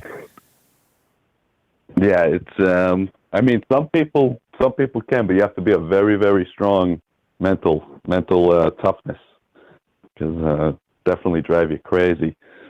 But now, when I was in McLean Hospital, I was talking to a kid who was actually an engineer, and his college credentials were just as good as the doctors there. He was a smart kid, well kept, well dressed, well spoken, and he used to say he used to see into other worlds, and he said he was all about the frequency. Talked a lot about Tesla. He used to kind of ramble, but he had a fidget spinner, and he was spinning it, and it had lights on it. And now, do you know what the wagon wheel effect is? When it's the illusion on a wheel that's spinning, and it looks like it's going backwards, but it's going forwards because the way the light shines on it. Yeah, definitely. And he was saying that's what we're seeing right now. We're actually going backwards through this frequency in the universe. And he said like 5 words I didn't even know what they meant. Like he was talking like quantum physics stuff. So I like slow him down and ask him what everything meant, because like layman's terms, but like it was really like he was going through he says, yeah, he channels things, but he has no control over it. And like that's what I was experiencing. And now I have like a different like perspective consciousness, but I can't willingly, talk to dead people like what was happening then. Like when I was hearing my father's voice, I can imagine his voice, but when it was happening to me, like I was putting earplugs in, I was putting headphones on. I was like aware, I was like talking to myself, like, shut up, where is this coming from? And then I was thinking, like, is it a satellite? Are they putting it in my head with invisible frequency? Like, what's going on here? But there's the people in there, same thing. But I noticed all of them very religious, and just gave them a comforting feeling. But that was just an observation I made. Right on. But right on. I appreciate it, man. Yeah. That's why we do. That's why we do it this way, because we love to hear from you guys and exactly what the heck's happening out there. That's reality is one thing, right? It's an individual thing, but then once you start getting a lot of people talking about reality unfiltered from like a dishonest media, I think we can all get a little bit closer to that. And as always, I thank you so much for the call, my friend. All right, yeah, no problem. No problem. Hey, man, And, before you I go, got one more. Are you you familiar with the movie District 9? Yes. And Ash has got a question for you before you go. All right. But go ahead with District 9. All right, I got movie. 5 copies of District 9 because I remember the movie different. So I went out and started buying different copies of it, and it's like there's a bunch of stuff in there that's not in there, and I remember it, and it's that movie. Like all the characters are the same, but it's like there's all pieces missing. So I went to watch it, and I'm like, it's not the same movie. There's pieces missing, and I went out and I started buying used copies of it, looking on the internet, and they're all the same. I can't find it. But I'll tell you about like the differences on another show if you want to hear, because they're sure. interesting, and they take one of the human guys back to where they're from, and when he gets there, they show him that there's a crucifix buried with a skeleton, and he's got this horrible look on his face. Really? And that was the last scene of the movie. Yeah, and it's All not right. in the movie. Do me a favor, Beechwood. Save So that one. Save that one when we do the Mandela Effect show. We'll do that at some point, okay? And we'll talk about that, all right? Oh, that's creepy. Oh yeah, and then maybe it's another movie. Maybe I got it mixed up. But that was the last scene. They take this guy to their planet, and they show him down on the ground. There's a skeleton with a crucifix, and he's got like this sick look on his face. And I think the gist is like that humans weren't from Earth to begin with. Wow, what the heck? All right, what's your question for him, Ash? We got to go. Let's make this happen. Oh, I have a lot of friends who are from Long Island. So I'm gonna take a guess here. Are you from Long Island? I'm from Boston area, 8 miles north of Boston. Oh, okay. I get my accents mixed up. I'm getting mixed up. All right, hey, man, thanks for calling in, brother. Nice meeting you. Beechwood, you're the best, my friend. No problem. You're the best. We'll talk to you soon, okay? Talk to you guys later. Have a great night, my man. There we go. Simple as that. You guys want to be part of the show, you know what to do. Dial that phone number, 702-957-1037. That's the Las Vegas area code. That's where we're streaming from, 702-957-1037. Thank you for all the great calls tonight. Let's get back to this religious stuff real fast. Let's just jam these a couple things in. And it's sometimes, you get some great calls. You got to put off what you had on deck, but let's make this happen. And also, remind me before we finish this hour, Ash, to tell you about the buffet comment. Your buffet comment resonated. Remind me. Here we go. Let's play this clip. Bashar, who has apparently read the Bible, takes the statement of Jesus found in John 14:6 when he says, I am the way and the truth and the life. No one comes to the Father except through me. And says that when Jesus said, I am the way, he did not mean follow him in a religious context. He meant be the way I am.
Okay, right. So this is exactly what.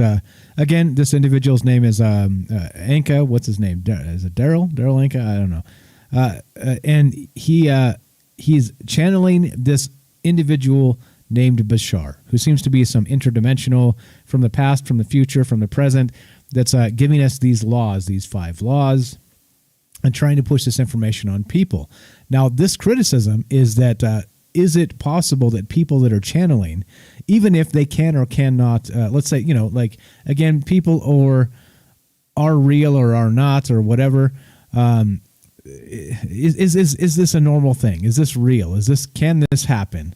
And then the question is, if it does pass that, could these entities, these contacts, be evil? I think that's the question. Yeah, we're saying that we got some buzzing from those clips, so we won't play the final clip. But I think it's a fascinating conversation here regarding channeling, and how do we know? Okay, so let's just take it at face value and say that channeling is real, and that as a result of that, how do we know as people, as mere mortals, who we're actually channeling with? And does that actually disturb you? Let's talk about that, Ash. What do you think? Yeah, it's kind of like going back to the Ouija board thing. You put yourself out there. You're basically meddling with forces that you cannot possibly comprehend, right? It's kind of like we're not exactly sure how this stuff works. We're kind of coming into a new age, and I know there's like this, they call it like the new age spiritual stuff, but seriously, we are coming to a new age where we kind of are discerning that there's a little bit more, right? We have these UFO videos overhead, and that's coming out, so it's like, whoa, if that's happening, then is all this other stuff happening? Are these crashes, these alien experiences? Then you have hybridization programs and mantis aliens, and then on top of that, we have our old, we have our religions, and we have to kind of update them and become compatible with things as we learn them. We've got quantum entanglement, new physics, all kinds of stuff, and in the middle of that storm of like craziness, we have to kind of find, for us, for yourself personally, but also as a civilization, our moral compass. So, in this search for reality, I guess for truth, these kind of people, these channelers emerge. And are they real? Are they not? Are they, I mentioned before, and I have a lot of theories. Hold on. Excuse me. Sorry. Corona. I have a lot of theories, ongoing theories of concurrent plans, agendas, and all this kind of stuff. And one of them is like, where are the aliens? Where are the beings? Like, if they're here, if they exist, then why aren't they here? Which means that we're kind of within their infrastructure, which means like, well, if they're not being honest with us, if not being open with us, yes, we can assume it's because they don't want to mess with our development, or maybe it's nefarious, right? And that these beings, these entities, whether they're in another realm, another dimension, or they're tangible and more advanced technology, whatever, maybe they have an agenda for us. Maybe we're within their system. And then a lot of the things that we've kind of come to know over history are agendas to control us, right? To herd us in, and again, I'm not sold on anything, guys. I'm just like Mike says, we're the question guys, right?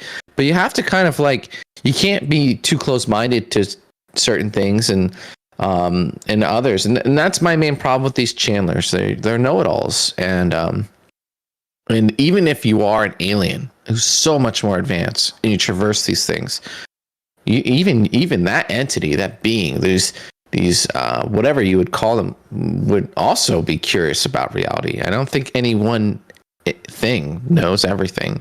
So that's kind of always a red flag for me, right? Yeah, agreed, 100%. Except the creator, right? Whatever you believe the creator might be, and whether you believe that's a sentient or a non-sentient creator, or if you believe we live in a simulation or any of these things, right?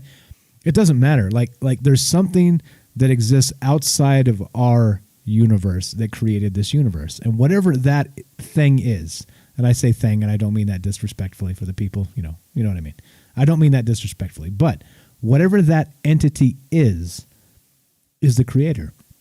And some people have speculated, we live in a matrix, and we're some terrible experiment on some kid's laptop in the multiverse somewhere, like that type of thing, right? And other have suggested that that we have the Word of God, right? And speaking of that, actually, Tamron from South Africa on Facebook has a fantastic comment regarding this, regarding channeling and Bashar and all the rest of this. She says this: "You never know who you're channeling.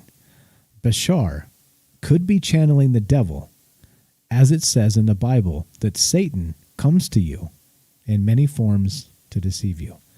And I think that's a fantastic way to really sum up the thoughts tonight of what we're doing and what we're talking about and why we do this show. It's because you just never know. As it seems like every step of everything we do in life, somebody out there is trying to deceive us. And I think that's a fantastic way to look at it. As Robert said when he called earlier, and Beechwood and Rohan, thanks for all the great calls tonight, guys. People agree. Channeling might be real, probably, maybe. And also, there are frauds out there. And so it's up to us to decide for ourselves what's real and what's not. Which, again, nothing's new. Nothing changes. We're still here trying to figure things out, aren't we? And it doesn't really change much there. Got maybe a minute left, Ash. Let's finish this up. Oh, with the whole show or just this part? Or Yeah. Well, before we go to the break. Second. Oh, okay. Okay. Okay. 20 seconds, my friend. Make this fast. Boom. So, we want to hear from you guys. What do you guys think? Do you guys think this channeling stuff's real? Is it baloney? Does it resonate with you? We've had a lot of great callers. Thanks for calling in. After the break, we'll explore the topic more. I've got a little bit of, you guys know I like those remote viewers. We'll bring some of that in, see what they have to say. And stay tuned, call in, and hang out with us, Mike and Ash, on Troubled Minds. There you go. All right. So this is the thing, right? You're listening on Fringe FM. Stay tuned for Joe Roop, Lighting the Void, coming up at 9 o'clock. He will be doing his thing, talking about consciousness and all the things he always does. Fantastic show. After that, Ryan Gable, The Secret Teachings. If you're listening on YouTube, Facebook, or DLive, hang tight for the third hour. We're going to be talking about this and more. This is Troubled Minds. I'm Mike. This is Ash. Thanks for hanging out with us. Thanks for being here tonight. Be sure, be strong, be true.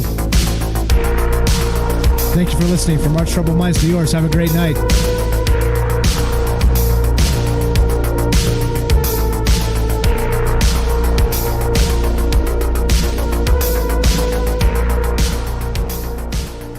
This is Michael Strange from Troubled Minds. Did you hear that scientists recently discovered radio waves coming from Proxima Centauri? Well, I cannot confirm nor deny. We are broadcasting from that neck of the woods. You are listening to KTLK, The Fringe FM.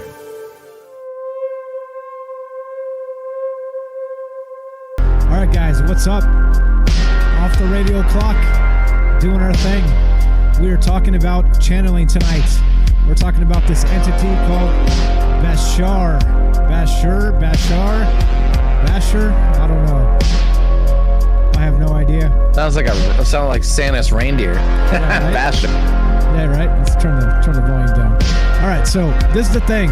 We're going to take a couple quick minute break, and then we're back for a third hour. No commercials. We're looking to hear from you guys. All right. Talking channeling tonight. Do you think this stuff is real? Do you think this stuff is phony? Love to hear from you tonight. 702-957-1037. Got another hour with Ash and I. This is Troubled Minds. I'm Mike. This is Ash. You're you. We're us. Hang tight. Take a 2-minute break. We'll be right back.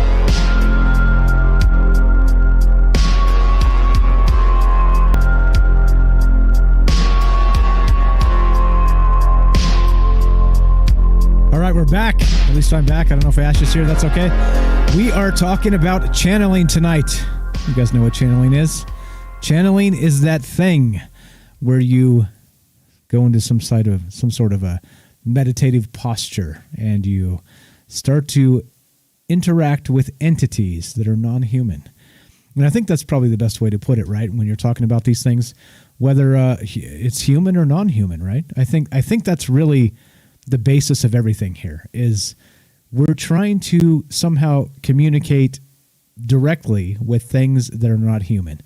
And the question becomes, are those things benevolent? Are those things malevolent? Are those things actually out there in space-time of sorts, in the multiverse, in the cruel dark of the multiverse? Are they looking out for us? Are humans, in and of ourselves, noteworthy enough for interdimensional entities to spend their time checking up on us? I think, again, right? We're talking about things that are difficult to understand when you're, it's like trying to understand the motivation of, I don't know, like an ant, right? Or like a seal, or, right? I mean, those are actual entities of Earth, and so we can be more or less sympathetic in some ways, but not fully, or like a dolphin, things like this, right? They're intelligent, but it doesn't mean that they're like us. And then so bound to Earth in that instance is the same thing. If you look into the dark cruel of that multiverse, are these things out there? Are they ready to help us? Or is it something else entirely? I don't know. I think that's the question. That's what we're talking about tonight. I don't think okay. I didn't mute Ash, so whenever you're ready, buddy, we're ready for you. And we got a phone call. We'll take this phone call, and we're talking about channeling tonight. And this individual called Ash, what is his name? Not Ash. His name is Bashar. There you go, Bashar. There you go. Thanks for Ashar. Ashar. You see, I've okay. We're off the radio, so I can curse. Watch this. I'm gonna not waste any time. I fucked up. I apologize. I said, remind me about your buffet. Mike said this on the Fringe Discord. It's hilarious. I went to a buffet once, and all I ate was cheesecake. That may be why I can't manifest myself into a skinny guy. There you go. I thought that was funny. There you go. You know what you need to do is you need to attend these seminars more, and that'll make you skinny, right? No, it's not about eating the cheesecake, dieting, working out. None of that will work. You need to buy the books. Okay, sign up for the classes. That's what's going to really help you. Geez. We got a phone call. Let's go to this phone call, and then we'll keep on trucking. So, hey, we're going to do another hour tonight, guys. We got it's Ash, it's me, it's us, it's Troubled Minds, and we're talking about channeling. And do you think this stuff is real? That's really the basis of the show tonight. Is this stuff worth talking about, or do you think this is a bunch of hogwash? And we're taking all angles. So looking to hear from you, 702-957-1037. Go to troubledminds.org, click the Discord link, get your ass in here. Let's talk about this, and let's go to this phone call right here. We got a phone call with, I'm not sure who this is. What's your first name? Where are you calling from? Yes, hello. Yeah, this is Pamin. I'm calling you from California. Okay, fantastic. How are you, my friend? Hello. Yeah, I've shown up on your show a few times, just my name there. Look, I really appreciate the opportunity to speak with you. And because it was brought up during the topic, and at least just by mentioning some of the scriptures in the Bible, well, okay, there seems, or I guess we are recognizing a certain level of recognition or authority to those writings, right? So at least we are acknowledging them as being influential in the world, perhaps even world history. So my one first comment I would like to share is that we all, humans, we all are living our lives at certain levels of literacy, okay? Some people, like when we are kids, we go to school, begin to read and write, and really we take it for granted, but not everybody, for example, finishes elementary school, not everybody finishes high school, and so forth. So we do live and experience our world through the vocabulary that we have available, and we create our understandings based on that. So my first point is that we do well in recognizing that we all have our different levels of knowledge or abilities to learn, you see.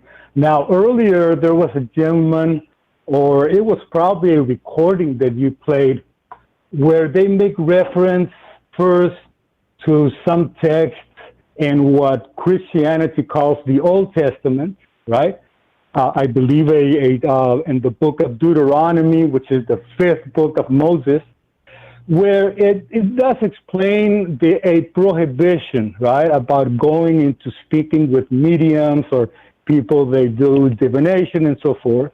Exactly. Then they go and do they mention a text in one of the, I believe in 1 Corinthians in the New Testament, where they also address those type of issues, right?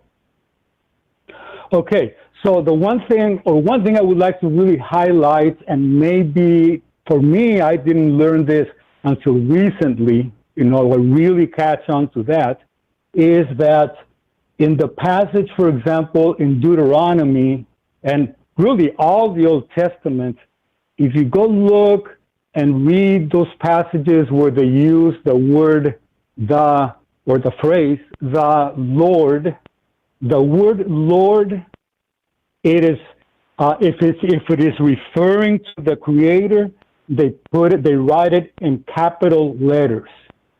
Okay. Now, the reason for that, really, it is explained in Exodus chapter 3, where that first, that title is introduced, and really the word Lord with capital letters, it is taking the place of what is known as the Tetragrammaton, which is really 4 letters in the Hebrew language, okay? And those letters are the Yod, the Hey, Vav, Hey. And Jewish people say that Yahweh. name is so holy and so special, we do not even want to mention, okay? Which is Yahweh. I mean, really Yahweh, right? pronounce it. Can I say that? Yahweh? Okay. That's what it is, right? Yes, usually some people pronounce it that way. Yes. And so you see, that I believe needs to be pointed out, because the gentleman or the recording that you played, they go from mentioning the Lord there in Deuteronomy, and then they go into the New Testament and also mention the Lord and referring more specifically to the Lord Jesus Christ, you see. But in fact, if you read the Old Testament, like any book, you go from page 1 and so forth, you will see that the Lord with capital letters, if you match a Bible where you have the English version or whatever language you're familiar with, and then on the next, you look the Hebrew on the side, and you can match wherever see the Lord in the Old Testament, you see Yahovah or Yahweh, right? But written, of course, in Hebrew. Every time it matches. So what I'm saying is that let us not confuse that when in the New Testament they say the Lord, go ahead and check it out. It'll be capital letter L, but lowercase O-R-D, because it is not referring to the same character. I see. I see what you're saying. So as far as whether these entities and so forth, are they here? Are they? Yeah, they are. It's part of the environment. You see, it is going on. And if somehow at least in what we call the Old Testament, if we see that character or how they identify Yahweh, right?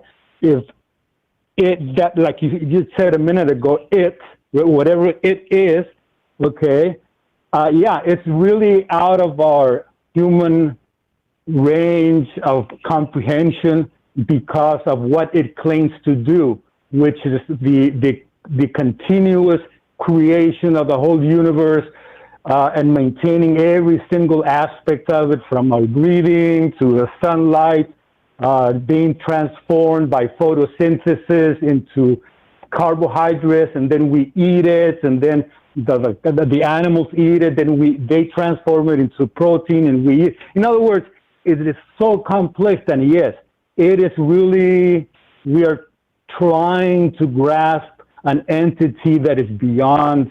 We can try all day long, and it's fun. But what I'm saying is, I would like to, and I really appreciate the time you give me, and all the people that we are listening to your show. Just think about it in the sense that when we read in the Old Testament, the word Lord in capital letters does not refer to the Lord in the New Testament. And finally, just review the idea that if a good place to begin a search, right, is by acknowledging that we are all at different levels of literacy, levels of reading, levels of likes and dislikes and types of books and so forth. So we are all traveling in this path, and in some of us, we're just at different, but I think if we recognize that, for me, it has been able to, I feel, ease up the trip. It's like, oh, okay, I don't have to know everything all the time. I can relax and just enjoy as we move along. I really appreciate your attention. Thank you so much. I got you. Wait, before you go. Greetings. Thank you. Number one, thank you for listening. Number two, thank you for calling.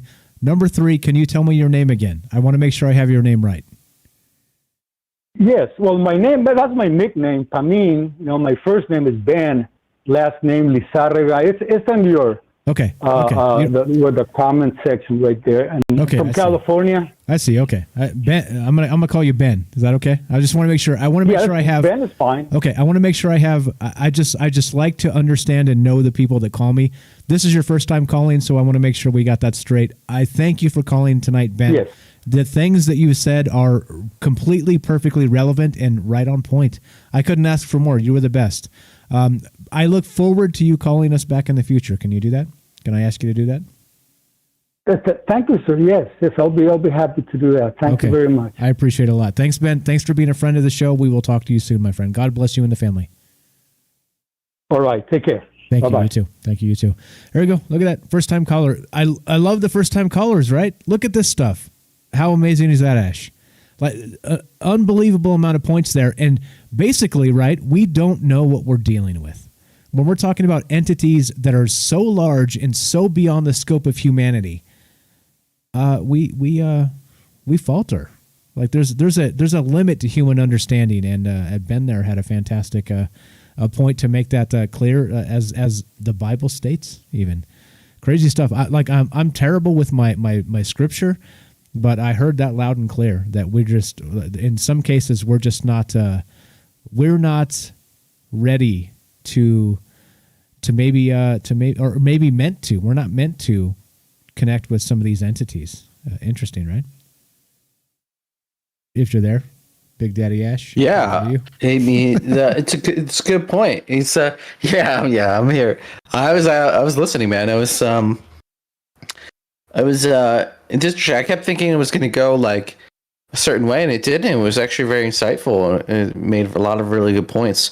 We're all at different levels of literacy, in our lives of understanding, and probably most of us aren't aware of where we are, right? And maybe all of us are on this low tier that we kind of are just beginning, whether that's limited by our soul or wisdom.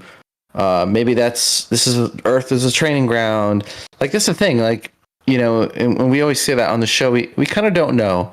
And I think part of it is, I think one of the first steps is to kind of admit that, right, and understand that. And there's a lot of people like mainstream news and stuff like that. They claim they know, and they know that, a lot of scientists claim they know how things work, but, and then on the other hand, science will admit they don't really know how anything works to some degrees, quantum physics and stuff like that. And that's just the world we live in. And you kind of like through the peephole, right? You kind of peek in your peek and see out the doorknob, and you see some crazy stuff sometimes. DMT, aliens, channeling. You know, do we live in a mysterious world and where there's like just so much more that we just can't understand? But he did say something else that was kind of profound. It's like he mentioned that you kind of have to enjoy existence, right? And you know, there are things that you're not going to know, but at some point you just kind of have to enjoy the level you are at. And I would say, like, you know, the saying, I didn't understand it when I was younger, but it's true now. It is true. Ignorance is bliss, man. It's kind of like, you know, if you know too much, if you know too smart, if you're too smart for your own good, it's kind of like a curse, you know? It's better to just not even know. Just enjoy yourself, you know? Go on the beach, drink a beer, you know? Like, it's the simple things in life that are the best. Yeah, agreed, 100%. And you know, I think that's part of I think it's an advantage of the question show, right? You know, like we're not, as always, you know, it disturbs me greatly when I hear, just like we've been saying tonight, when people have all the answers to everything. You know, it's you know, like let's say let's just throw out a name, let's say Corey Good, guys like that. You know, they have like the answers to everything, you know. They're like, all right, well, there's a spiritual this, and there's a blue reptilian that, or the blue chicken, or whatever's going on. You know what I mean? And they literally have an answer for everything. They have an answer for politics. They have an answer for spirituality. They have an answer for extraterrestrials. They have an answer for everything. And at what point does it become a religion? When you have answers to everything in the whole damn world. People aren't meant to know all of the things. They just aren't. In my opinion, they aren't. And so here we are. I think, you know, taking an agnostic view of all of the things is, you know, you may call me weak, or, you know, like, it's fine. I have my critics. It's fine. I don't care. But I think the conversation and the questions are definitely more important than the answers at some point. You ask the right questions, I think it gets you closer to the right answers. And that's why we do this show. Let's do some more of this. Let's do some more of channeling, Ash. What do you think? We got some other guys. I got some. We talked about Edgar Casey when we started. We talked about Bashar and that channeling. Anything else you want to get into while we got you on tonight? While we're doing our thing, we got some time left. There's no hurry here, no rush. But if you guys want to be part of the show tonight, you know what to do. You got me, you got Ash. We're talking about channeling. And do you think this stuff is real? And, you know, as we had some great callers tonight, and I think it's pretty much the consensus is this. So far from what we've heard is that channeling is real. However, not everybody that claims to be channelers are legitimate. And I think that's probably a fair take. I think that's maybe as balanced as you get, right? That's pretty, yeah. I mean, doesn't get much fairer than that, right? You know? Yeah, and it's, you know, it's trying to discern from one thing and the other. Now, I guess so on deck we have, you know, I have a small clip from the remote viewers talking about Bashar. I've got another channeler we can talk about briefly. It was featured on Vice News. And I think we have Tam in the caller queue. So wherever you want to take this magical journey, Mike, you're the driver, baby. Thank you. Do your thing. All right, we got Tam in the queue. We're going to take her. Then we got James calling in right now. Jay from New York. So we're gonna go Tam. We're gonna go ladies first, and then we'll do Jay after that. So let's do this. Let's do this. Like, this is the thing. You're right, Ash. We were talking about this before the show. Ash is like, dude, we're gonna get tons of callers tonight. Are you sure? He's like, I'm pretty sure. And bam, we got tons of callers tonight. Let's go to Tam. I'm betting next time. We're betting Bitcoin next time. Betting Bitcoin next time. All right, here we go. Reptilian coin. What's up, Tam Bam? You are on Trouble Minds with Mike and Ash. How are you? How are you, my friend? How you doing? I'm fine. I'm good. How are you? Doing good, thank you so much. What's on your mind tonight? This morning in South Africa? Morning, I mean. What do you think about this channeling stuff? Do you think it's real? Do you think it's malevolent? Do you think it's evil? Do you think it's good? What do you think we're dealing with here? Okay, so I'm going to speak to you from my perspective, my journey. I came across Bashar and the Wonders and all these channelers years ago. I mean, they've been operating for years. And it took me by surprise because they were speaking in a language in such high elocution that I wasn't able to understand, and it opened my mind to wanting to learn to understand. But like you just said now, Corey Goode, I mean, you think he's got all the answers. Well, he doesn't have all the answers, but there's people out there who think he's got all the answers. And you need to understand that Corey Goode's audience is people who are just voting on it, or people who are just discovering this. And so his groupies are going to think he has all the answers, and that's going to feed his ego. So he's going to constantly think he has all the answers, which he doesn't, because he's, to me, an idiot. When it comes to the channelers, gosh, I've got so much to say. I personally went on that journey where I thought, okay, while he's channeling, let's open my mind, let's see what's real. And then I always refer back to the Bible. I'm just that person, because when it comes to the Bible, Jesus promises peace and safety at the end of your life or existence, or wherever you go after you die on earth. And that for me is extremely comforting. What do all these channelers who are channeling all these extraterrestrials, what do they offer? They don't offer their planet of safety or whatever. So I always go back to a place of safety. When you become a parent, that safety paranoia goes 1,000-fold. And all you want to do is make sure your kid is safe, your family is safe. And even if it's afterlife, you want to make their soul and their spirit, and that they must be safe and they must be happy and protected. So I always fall back to the Bible.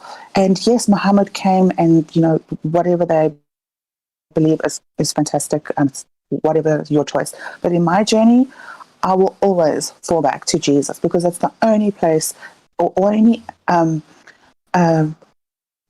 air quote religion that has ever offered me a place of safety in afterlife and within myself on earth as it is now.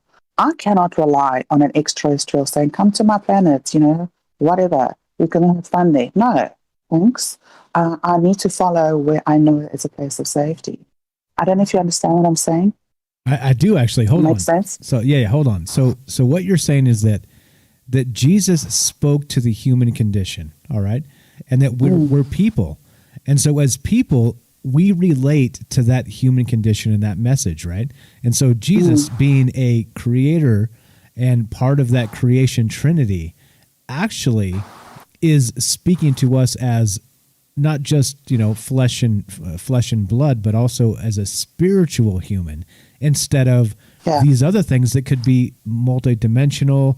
They could be an unbelievable amount of things. They could be like the string theory, extra dimensional. Like, it's unbelievable the amount of things. Like, given how big just the universe is, it's mind boggling. And then you kind of extrapolate that to the multiverse, and we're talking about an like it's literally like it's beyond the scope of human comprehension. To be perfectly honest, I mean, the fact that we're even talking about it is a miracle, in my opinion. Like the miracle of consciousness, the miracle of being able to exchange these ideas that are so much larger than humanity will ever become is in and of itself amazing. And I get you. I understand. And you're in the right place. You're in the right place. Like I said, we're not against Jesus here. Like that's part of what we do. I'm not very biblical. I'm not good at kind of let's say like our last caller, Ben. Like, he was fantastic. Like stuck to the Ben Bible. Ben was great, right? That was a fantastic call. And so those things, love him. Yeah. Those things are exactly what we're talking about and what we think about. But it doesn't always have to be just Jesus, because, like I say in the past, and people have my detractors again have said Mike's against Jesus or these things, but it's not the case at all. It's just that if you can frame that exact context just slightly differently, sometimes you get people to understand, like that humanity is a shared experience, right? And that's all I'm trying to do. I'm not trying to elevate or denounce Jesus. I'm trying to say, look, we're all in this boat together, and these things are resonating, and that's why we're here. That's really what we're doing, what we're talking about. Okay, so if you break it down, okay, so we are technologically overloaded with science crap all the time. We're always doing something to evolve ourselves on a mental capacity. If you break it down to the basic fundamentals of what humans want, we want to be taken care of. We want to know that we are going to be happy and safe and provided for, right? Like really, really basics. And when you look at the conjunction of all people together, the common denominator will always be God. I don't care what you believe in. I mean, it's your journey, but in the middle of the ocean and there's a massive storm heading your way, who's the first person you're going to do? What you're going to do? You're going to pray to God. It's a sound theory. Everyone will eventually pray to God for help. That is really it. Whether you're Muslim or whatever, or an atheist, believe me, I have had atheists say, I probably will pray, eventually shift into praying to God and change my religion for safety and getting me to a safe and happy place. And you can overload your brain with such drama, but really fundamentally, we all want safety and happiness. And Ben, I loved his call. I think he's he really gets to the nitty gritty of everything. And what did he say about? Oh gosh, no, you said something earlier. And I can't remember now. Help me. He said a lot of things. I know. But you said something now. I'll fill some air. His message there was that there's some things we're not meant to know, and that people are at different levels of their journeys. They're people like some people have not awoken yet, and some people are in different stages of that awakening. That was his message right there. So he was talking about the level of literacy. And I understand where he comes from, but I think if you go a little bit further into it, it's the level of comprehension. So if I had to go and have a conversation with Elon Musk, let's just say I'll probably grasp a few sentences of the way he talks and the way he understands certain things, right? So my level of comprehension, or literacy as Ben called it, is very to what he can do. It's the same with religion. But if I had to go and study or become, work with Elon Musk, I'd obviously learn more and understand him more and become more comprehensive to what he's talking about. And, so it's the same with religion. It's your level of comprehension of the thing, but you have to choose to want to study it, to learn it, to dive deeper into it, where your comprehension becomes better. And when your comprehension becomes better, you attract like-minded people who are on the same vibrational level of comprehension as you are. So you vibe with them. I can't vibe. My vibration is different to someone who talks basic, who just wants to talk about business the whole time. I can't speak to people like that. Or people who do small talk. I can't speak to people who just want to do small talk. My vibration is higher than theirs. So my level of comprehension, they will never understand who I am. And this is why finding your tribe, air quotes, or your people is so important. This is why your radio show is so important, because our vibration levels are very, very similar and we understand each other. But get not Elon Musk, get a businessman to come into the show. He's going to start talking about how he can turn this whole radio show and monetize it on a magnanimous, you know what I mean? Yeah. So, I'm a decent businessman. Ash is a decent businessman, a business alien. We're going to be okay. We're going to be okay. I understand what you're saying, but so you understand, right? This is a long-term project, and this is not about monetizing everything as much as possible. No. That's not what I'm saying. No, I understand. But I just want to make it clear that it's okay. Like, it's okay. Like, to take things in time as they come. We are blessed to be where we're at, in my opinion. Like I said, go back to the very beginning. Yeah. We didn't have fantastic people like you, Colleen. We didn't have fantastic people like Ash popping in from time to time, being a co-host. We have we have so many people that could just jump in and take over and be amazing. And it's a community. It's building. It's growing. And like I said, I feel we're all blessed in that situation. And you said, the vibration is on the same page. We vibe. Yeah, exactly. There's a gel there, and it's good. It's good. It's good. We talk about these things. We think about these things, and that's what's up. That's what's up. We got that guy right behind you on the phone. So I hate to kick you off, Tam. Okay. You're the best. Final thought while we got you on. That's cool. No, I'm fine. Don't put me under pressure. No pressure, Tam. No pressure. You're the best. God bless you and the fam. Stay safe. We'll talk to you soon, okay? Thanks. Okay then. Bye. Thanks a lot. Have a great morning.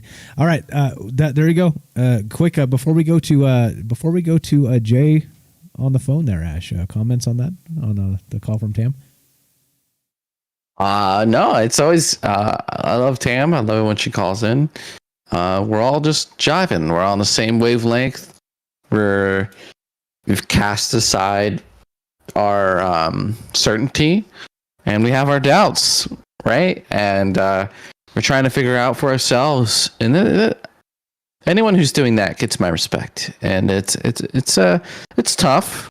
You know, it's easier to just, like she mentioned, people just want to be taken care of. It's easy to just take the pill, swallow it, and hope someone takes care of you. But as you grow up, you know, when you're a kid, your mommy and daddy take care of you. When you grow up, you realize, like, oh, I'm gonna have to take care of myself now, and it's like a little scary. It's a little intimidating, but you know, it's a part of being an adult, but also being like an adult soul, right? You gotta kind of figure out for yourself your life, what you believe, and you know, accumulate these experiences and this knowledge, and just keep moving through. And you know, these Chandlers, you know, some of them are spitting hot fire. Some I hear some stuff, you know, from anyone at this point, and I'm like, oh, those are good points. But like I said, it's you know, with my lobster story, life's a buffet, and sometimes you eat cheesecake. Sometimes you just eat nothing but cheesecake, and you regret it. But in that moment, damn, that sounds awesome. You know, it was great for a while. You know, you knew it. You knew it was gonna happen. You knew it was gonna happen, but you ate that cheesecake anyway. You ate all of it, bro. You're like, all of it, bro. All of it, bro. I got your money's worth. This is the crazy part, right? So like, I'm conscious of the calories I intake. I know nobody really gives a shit, but just a quick aside with the cheesecake. Like, I always just pass up sweets because I'm like, nope. I like my beer too much. Yeah. You know what I mean? So I'm gonna dump the sweets calories because I'm drinking the beer. You know, you do both. It's like double bad, but right. I can't turn down cheesecake, man. I just can't do it. It's like my weakness. Bro, I love cheesecake, man. Oh, man. Oh, it's so good. I don't know what it is. I hate when they ruin it with too much like cherry stuff. You know what I mean? Like they put all that. I don't even need any of that, bro. I just need like a block of cheesecake. Exactly, like a huge. Anyway, we digress. And like an industrial spoon, you know, exactly. And like a funnel. Forgive us for being human. Let's go to the next phone call. Sorry to make you. Now I'm hungry. Jay, damn, you're on with Mike and Ash. How are you doing, Jay from New York? Welcome to the show. Fantastic. I'm fantastic, Mike. Your show is on fire tonight. Thank you. When you have cheesecake, you don't always have to dip it in the chocolate sauce or the cherry sauce. I prefer the caramel. The caramel is, oh God, so good. Oh, that's pretty good. So yeah, caramel's pretty good. Preach it, man. You're a good man. I can tell. When you're laying them out in the restaurant, you always take the fork and sprinkle it across so there's a little bit of all taste, and or you flop the cheesecake down on there. You know, so no matter what. Oh yeah, all of them, because it tastes better that way. All right, Jay. Look, you don't want one Jay. Cheesecake now. You fell, Jay. You fell for the bait. I brought up cheesecake, and everybody went hook, line, and sinker. Let's get back to channeling. What do you think about channeling? Do you think this stuff is real? So, back in the day, a long while ago, probably I don't know, 30, 40 years ago. I was camp counselor at this place, Camp Lazarus. It comes down, it was built on a huge 300, 400 acres of land that was owned by a church that was donated to the Boy Scouts when they were, we're talking 1700s. These people cut down all the trees in this giant field and built an enormous cabin out of it. And everybody else, the church ditched it. They quit. They left the cabin and everything. And sold it off and sold it off, sold it off. Finally ended up in the Boy Scout thing. When you went upstairs on the second floor and you stood up in the rafters, it was like a huge barn, 80 feet by 40 feet wide. But when you went up and stood in the rafters, you could see like a pentagram on the ground. But if you went down there and you were walking around on the ground, and there was some weird channeling stuff that, camp counselors were all going to go down there, have a couple of beers, sit around in the circle where the pentagram is, burn on the floor, and do this, that, and the other thing with candles and all. Some crazy demons. You're gonna stuff happened. I floated a turtle shell in my hand. Hold on. Are you trying to tell us the camp counselors went down? I'm done. I'm out of here. To recreationally summon demons? Is that what you're trying to tell us? I don't know what the hell it was, Mike, but as soon as that turtle shell started floating in my hand when they passed it to me, I got up and I left. I hit the door, dude. Holy smokes. I don't know what that is. I don't know anything about it. There's things out there that we shouldn't be messing with. The guy that's doing the UFOs things, I'm trying to stay on the earlier topic of the show, but it's just, the guys are open. We're building black holes in a lab just for poos and grins in case this gets put on the radio later. You're safe. You're safe, brother. You're safe. Thank you. It's just, be careful what we're messing with. We really, all of it. I live in a funeral home, for Christ's sakes. There's some weird shit that goes on here all the time. We just don't pay it no never mind. Because when you start paying it never mind, that's when it gets stronger. The wolves in your brain, the old fable where there's two wolves in your brain. Do you want to feed the good wolf or do you want to feed the bad wolf? Well, obviously you want to try to feed the good wolf. We want to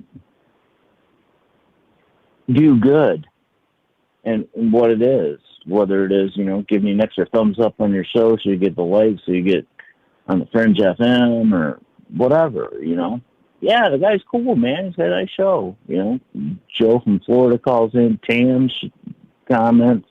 The guy Ben, I wrote it down because I didn't want to forget his name. It's just, be good. Be nice. It doesn't cost you a nickel to be nice. Amen, brother. My kids always say that thing. It doesn't cost you a penny, a nickel, or a diamond. Because when they were little, we were teaching them about the change for their piggy bank, they always called the quarters diamonds. So it doesn't cost you a nickel, a penny, or a diamond to be nice. And that's the fact. That's the fact. And Jim. whatever it is. I mean, I might disagree with you or Ash or Joe on this, that, or the other thing or anything else like that, but we can have an intelligent conversation about what we're doing. Yeah, and exactly like I'm just a carpenter, I'm just a carpenter. Hey, come on! Every time you say that, we got to say Jesus was a carpenter, brother. We got to say it. Now, look. Actually, it was probably a mason, to be honest. Okay, probably because they didn't build stuff out of wood in the desert. If we're being real, all right. But remember, like Tam just said when she called in, she just said this: is that you find people that are of the same vibrational resonance as yourself, and things begin to change, right? I'm the same. Like Ash just said this before to me as well. He said, and I concur that it's the same for me. Ash said he's like the dude at a party, and they're all talking about like what the Kardashians are wearing. He's like, hey, what about gravitational lensing? And everybody's like, what the hell are you talking about, bro? And he's like the weirdo. and they're like talking about the Kardashians. I'm the same. But put a link I'm the in same. the thing to give us some information that we can read. Yeah. Yep. So now I know a little bit about it. Yeah. I know something that I don't know just because I called yesterday when you started up the show and I was reading the thing. I couldn't even listen to the first part of the show because I had to read up to learn what you were talking about. Well, that's a good thing. That's a good thing, right? We're spreading out the information. Oh yeah. So it was a bad day. I learned something. You got to learn something. Exactly every day. right. Oh, such a miserable day. I had a good time and I learned something. Such a miserable day. Hey, we got to keep trucking here, Jay. Yeah. Anything for him, Ash? While we got him on the phone. No, it's funny how, you can go off in left field and try and figure out the universe and whatever.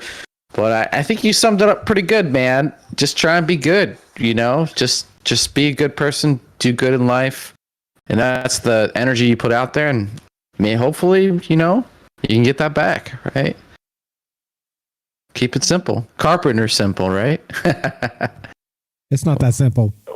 I've been doing it like 35 years. And I always have what I need. Always. There you go. There you go. The furnace goes out. Well, that's cool. That's no problem. I've got a kerosene heater with 15 gallons of kerosene sitting in the garage. It worked out perfect. By the time the guys get here to fix it and everything else like that, we didn't even get cold. It's just stupid things, The pandemic. Oh, you did better going on. You did better than me. Really my heat went out. Because your heat went out?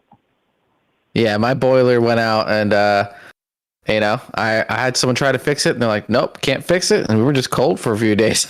So you did better than me. But you see what I'm saying, though, is I was lucky. Yeah. It was stupid lucky. Yeah. It wasn't even really that inconvenient because sleeping bags and tents and candles and all that stuff. Boy Scout leader. We could sleep outside. But there you go. The thing is, though, is it's just you have to look at the simple little things, You take your little kids or your dog or whatever to the park and then run around and stuff like that, and you see an eagle or a hawk, Yeah.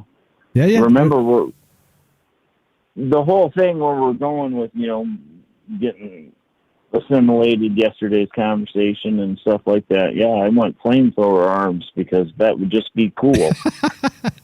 But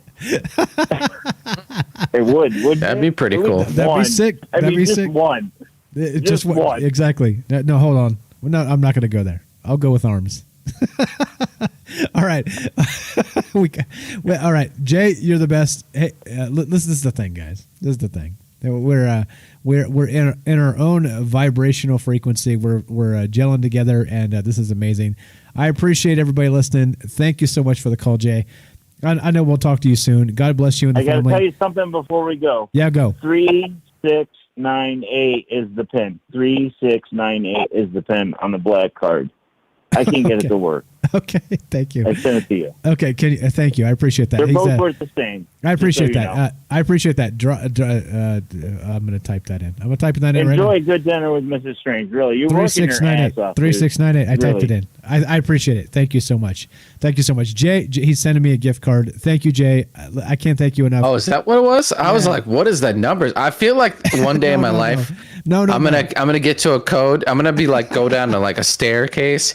And there's going to be vines hanging down, and I'm like in another country, and it's just going to get dark and damp, and it's like I'm kind of weaving through a cave, and I'm going to come through, and there's going to be a terminal there, and I'll be like, 3698. I'm going to punch it in, and the door's going to open. If it's in cobalt, Ash, if the code is in cobalt, 3698 will let you in.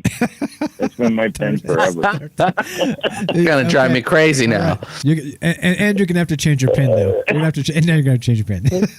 No, I won't. No, because you have to have the right program. Okay, all right, I got you. You don't have the card. Jay, you got the card. You're the best, my friend. I appreciate the call. Thank you for sending me the gift card. You're amazing. We'll talk to you soon. Okay, God bless you and the family. Good night. Thanks a lot, man. Good night. All right, there we go. There, look. Right, look.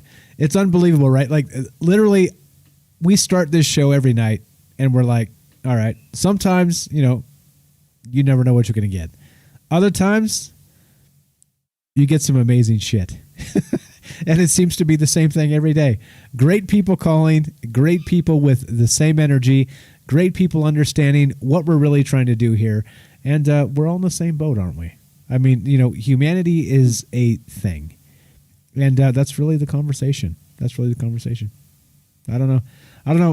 We got some, let's see. We got just a little bit of time left here. So if anybody wants to call and jam a call in, hey, we'll jam you in. We got time for you, right? There's no radio clock now. I know Ash is up past his bedtime, but he loves us enough to maybe stay up another couple minutes. If you guys want to be part of the show, you got some comments, you want to tell us, whatever you want to tell us, we're here. 702-957-1037. Going to put the phone number back up on the stream. 702-957-1037. Click the Discord link, troubleminds.org. Let's finish this up, Ash. What about this channeling stuff? How does this work? What are we talking about tonight? And I don't know. How does this change tomorrow? Or does it at all? I mean, this kind of plays into that greater picture of I don't fucking know kind of thing. It's like we like I said, we get hints into this extra dimensional realm, the spirits, demons, get like hints into it. And so if you're channeling, like, a good actor can mimic it, though. That's the problem, and that is the problem with all this. So the world is mysterious. We're not sure, right? Like, you can never know. A lot of people, most people called in, basically said, like, there is a truth to reality. There's a truth to, like, existence, and you kind of navigate that. And some of this is real, but on the other hand, there's no way to validate, right? That whether these people are charlatans, they're good actors or not. I've surprised myself with some acting ability in my life during certain situations. Nobody believes you. Shut up. Nobody believes that. No, I don't know, man. Like, people can be pretty convincing. I'm saying, so I'm not even that good at it, right? And so, if you make it your full-time thing, people can get pretty convincing, and they can kind of tell you what you want to hear, or maybe they just tell you what they think it is, right? I think David Wilcock, I think he does put effort into it. He does research, and I don't think he is malicious. I think he just probably is not very good at vetting sources. And so you can do a lot of damage, right? You can like change people's lives in a very negative manner. But at the same time, people have to allow themselves to be indoctrinated by this. But I mean, is it any worse than the indoctrination of the mainstream media? Well, that's the question, right? That's literally what we talk about most times on this. And people are wearing 4 masks, dude. Yeah, they're wearing 3, 4. Yeah. I like that. Yeah, it's crazy. Yeah, it's crazy. Go ahead. I'm sorry. And we can go back to Fauci being like, no, well, if you wear a mask, you touch your face and it could have some negative consequences. You probably shouldn't wear a mask because he's a lying piece of shit. And this is exactly, and everybody thinks. Right. And it's a partisan thing. And everybody's like, oh, he's the greatest doctor in all the land. What? The dude lied 5 times and like 5 major times in a pandemic in like the matter of weeks. Like, really? Yep. He's the best doctor in all the land. No, again, not to go, but it's dumb. Like, it's dumb. The whole thing's dumb.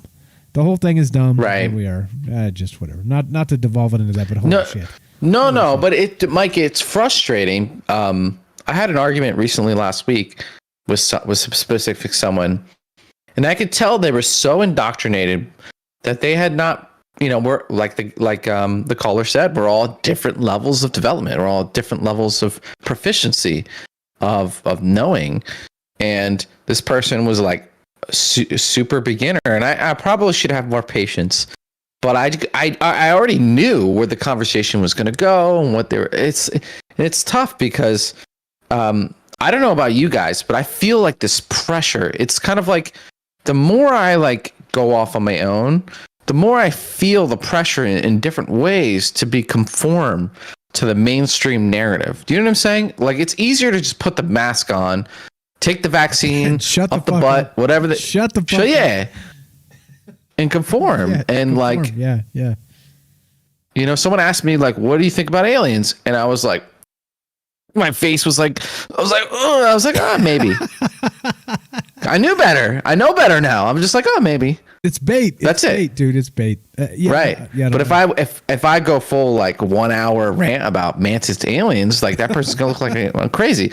So I mean, take that on a small scale. Like someone asked me, "What do you think about mass?" I'm like, I hope the fight. They're like, I hope there is a fight at mass, just for the point of just keep it there.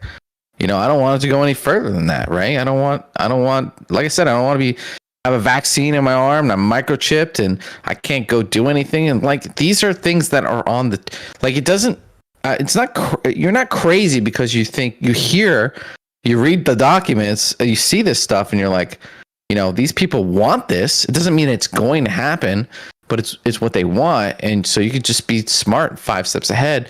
But in the meantime, there's people who can't see the forest for the trees or whatever that saying is, whatever that. I'm really bad with saying, so I like get them mixed up. But you know what I'm saying, right? And it's frustrating. And there's like this pressure to conform, to be a part of it.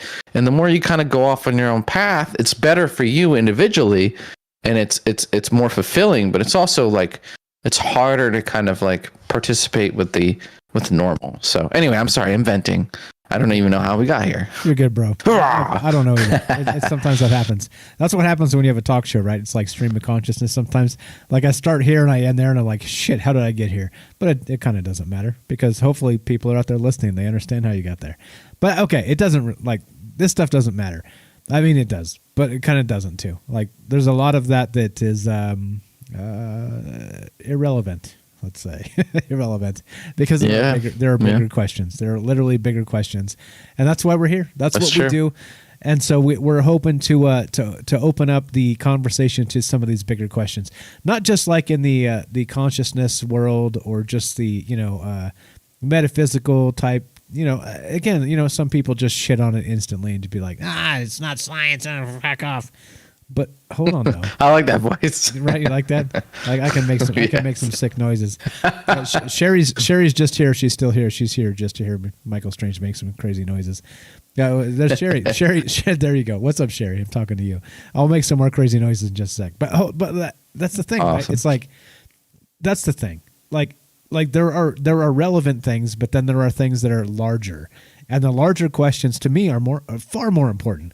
Like freedom. Right? You know what I mean? Like those are like literally some of the most important things for people. Because of course, if you followed me for any amount of time in this show, right. And Ash and even Frank back in the day, all of us all together have been consistent in that we're like, hey, look, the autonomy of an individual is critically important to the future of humanity. Period. It doesn't matter what you believe. I don't care. Right?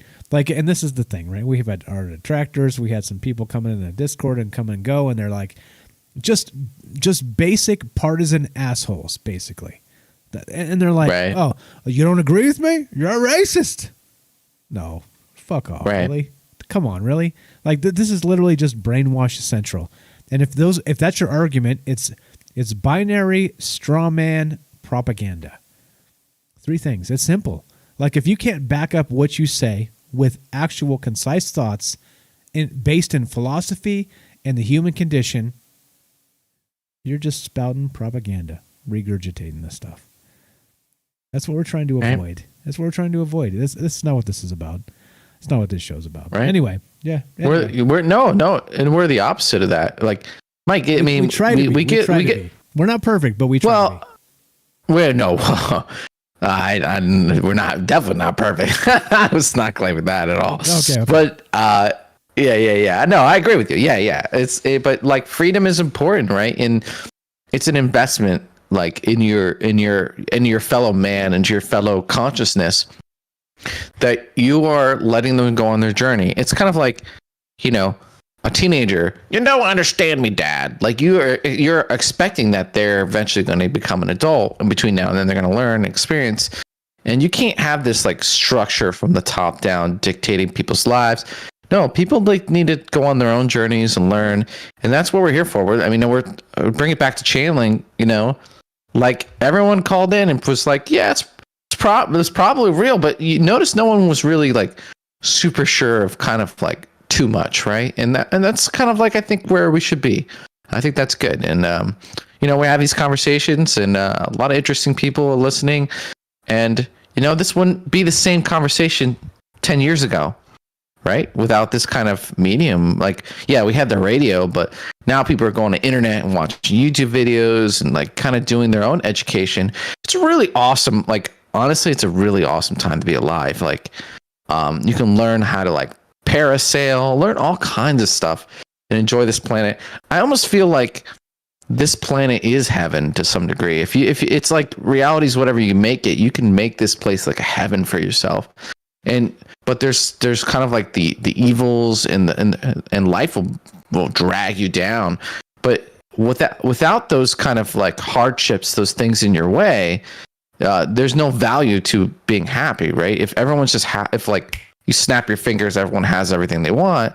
It's like it's kind of like meaningless. It's there's no value in it. But because there's like stuff we have to figure out, you know, because you have to go on your journey and overcome these things. It's kind of what adds value to when you do figure stuff out. And yeah, and it's like, you know, you're on your journey, you're figuring out with your homies, with the people you resonate with your frequency with. And we're all at different levels of proficiencies in a variety of different things. And yeah, it's like life is interesting, whatever this simulation is, whatever this matrix, whatever it is. And I think all humans kind of have this sense that there's something else. And maybe we're just not really supposed to know, you know, maybe that's part of it. And I am kind of leaning toward that. And yeah, I'm just like surfing my neurons in my brain here. Hope you guys are jiving with me.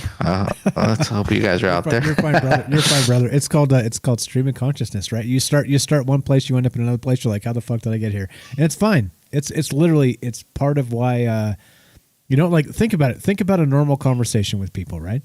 Like you're interrupted, you know, how are you? How are you? This, that, it's like short staccato, right? Anybody knows music? It's like staccato. It's like, da, da, da, da, da, da. It's like, it's just, you know, like there's no actual conversations that really happen with people. And so it's okay. Like you're dude, again, you're fine. Like, have you listened to some of the shows where I just ramble on for like 2 hours straight and nobody calls and I'm like, shit, how do we get here? It happens, man. It just happens. I'm talking about Bigfoot's titties. How did I get on this? You know, I've had that conversation before about Bigfoot's titties. No, we've done that, dude. We had the W.J. Sheehan from the Bigfoot Terror in the Woods. We were talking about Bigfoot's titties briefly.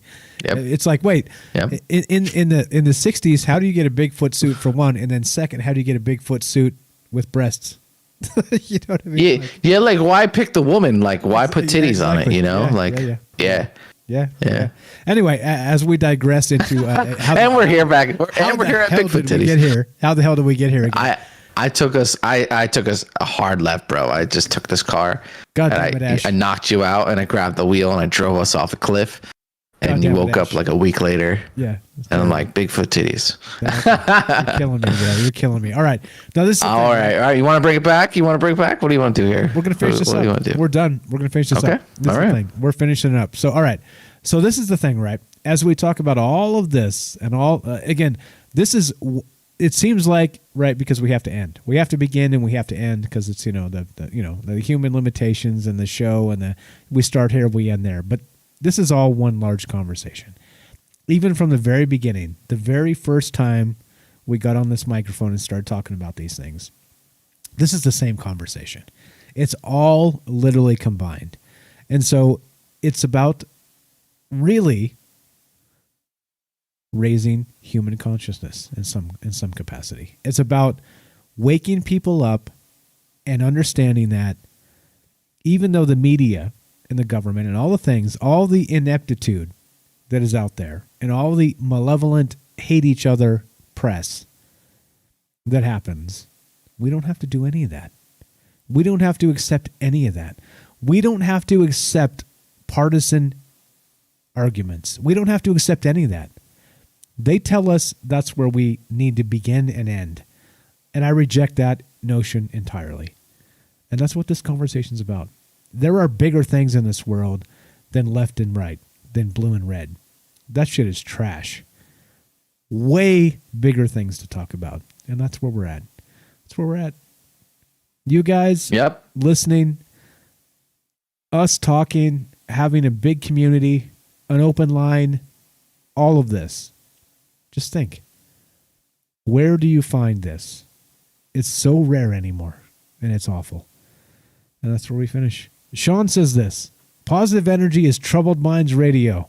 Let us struggle together. Amen, brother. Amen, brother. There you go. Amen. Somebody had a comment up here. I have to read this as we finish this. You get the pre-outro, Ash. I'll give you the microphone. Hold on. So much good in the chat, guys. You guys are amazing. Keep the chat coming. Let's see. Where is it? Come on, where is it? There we go. Sean said 25 minutes ago, cheesecake now. All right. Now that we've Yep. Now that we've digressed. All right, let's finish this up, let's start a movement, man. Like, Mike's trying to keep us on topic. He's trying to keep us from our cheesecake, bro. Cheesecake now. Let's finish it up, brother. Let's do it. I got dinner waiting for me. Let's finish this up. Oh man. Oh dude, I did crockpot today. We just threw a bunch of stuff in there. And my fiance, she's cooking and we're cooking, and I was like, she's like, oh, so what else should I put in it? I'm like, here, let me show you a cooking secret. And I just took half a stick of butter, threw it in, and I just walked away, and I was like, that's it. Like, like cool guys don't look at explosions. Cool guys don't look at like throwing butter in food and making it taste better. It's like walked out, like I dropped the mic, How the hell we get here? How the hell we get here again? What the hell? We got. Well, you brought up food, man. I'm starving now. Okay, I'm starving now. I just want cheesecake. Go ahead. I'm sorry. No, you're good. We're done. You finish. I'll play the music and I'll finish. Go. Well, thank you guys for tuning in.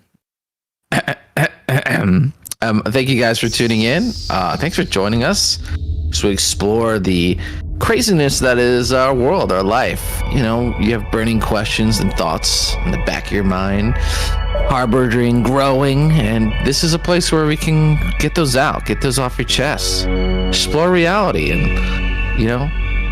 be weird together, right? It's fine. And yeah, it's always a pleasure to be here. I love the calls. Every time someone calls, it makes me just a little happier inside. So I appreciate all the calls. And guys, just remember what's important. Like being nice to each other, enjoying your lives, and cheesecake. And yeah, cheesecake. I'm going to get some. I'm going to order that shit right now. Don't forget the cheesecake. Sherry says this: thank the heavens there is a variety. And your variety tonight is us, and us together. I'm Mike, this is Ash, this is Troubled Minds. You guys are the best, thanks for hanging out. You guys are super fans. If you're listening to the outro of this show right now, you're in it for the long haul. You understand this is more than just a drive-by. We're not talking about garbage partisan politics. We're talking about higher things, bigger and better versions of what consciousness could be. Thank you again. We can't thank you all enough. Without you, this is nothing. And so here we are. The bad news is we're done for tonight, and the good news is we'll be back tomorrow, 7 p.m. Pacific. Troubled Minds. We're going to do it again. We'll be on Fringe FM. 3 hours. Doing our thing. Thanks again, Ash, for being on the show tonight. Go ahead, buddy. Quick plug. Just to let you guys know, I will be on the Curious Bunnies channel this Sunday, live in my reptilian form. So please tune in. I'm gonna be talking about my favorite thing. If you don't know what that is, you probably do know what it is. If you don't know what it is, come find out. You won't hear it anywhere else. Let me put it to you that way. So please join us then. And yeah, thanks again for having me on. And check out my channel, Ash the Reptilian from Mars. All right, plug. Anytime's a good time for plugging. Later. Plug. All times are good times for plugging. You guys have a great night. Listen, this is the thing. We'll be back tomorrow night. The conversation is not over. It just continues. Come join the Discord. Come hang out with all the rest of us. TroubledMinds.org. Click the Discord link. Thanks, everybody, for hanging out. Thanks, Ash, for being on the show. Thanks, Penny Bunny, for getting us on her show and spreading the word. Let's do it. What's up, Bailey? What's up, Bailey? Bailey says, Bunny is being infiltrated by reptilians. There you go. There you go. Exactly. Yes. All right. We're done. Be sure, be strong, be true. Thank you for listening, guys. You're the best. We'll see you tomorrow night. From our troubled minds to yours, have a great night.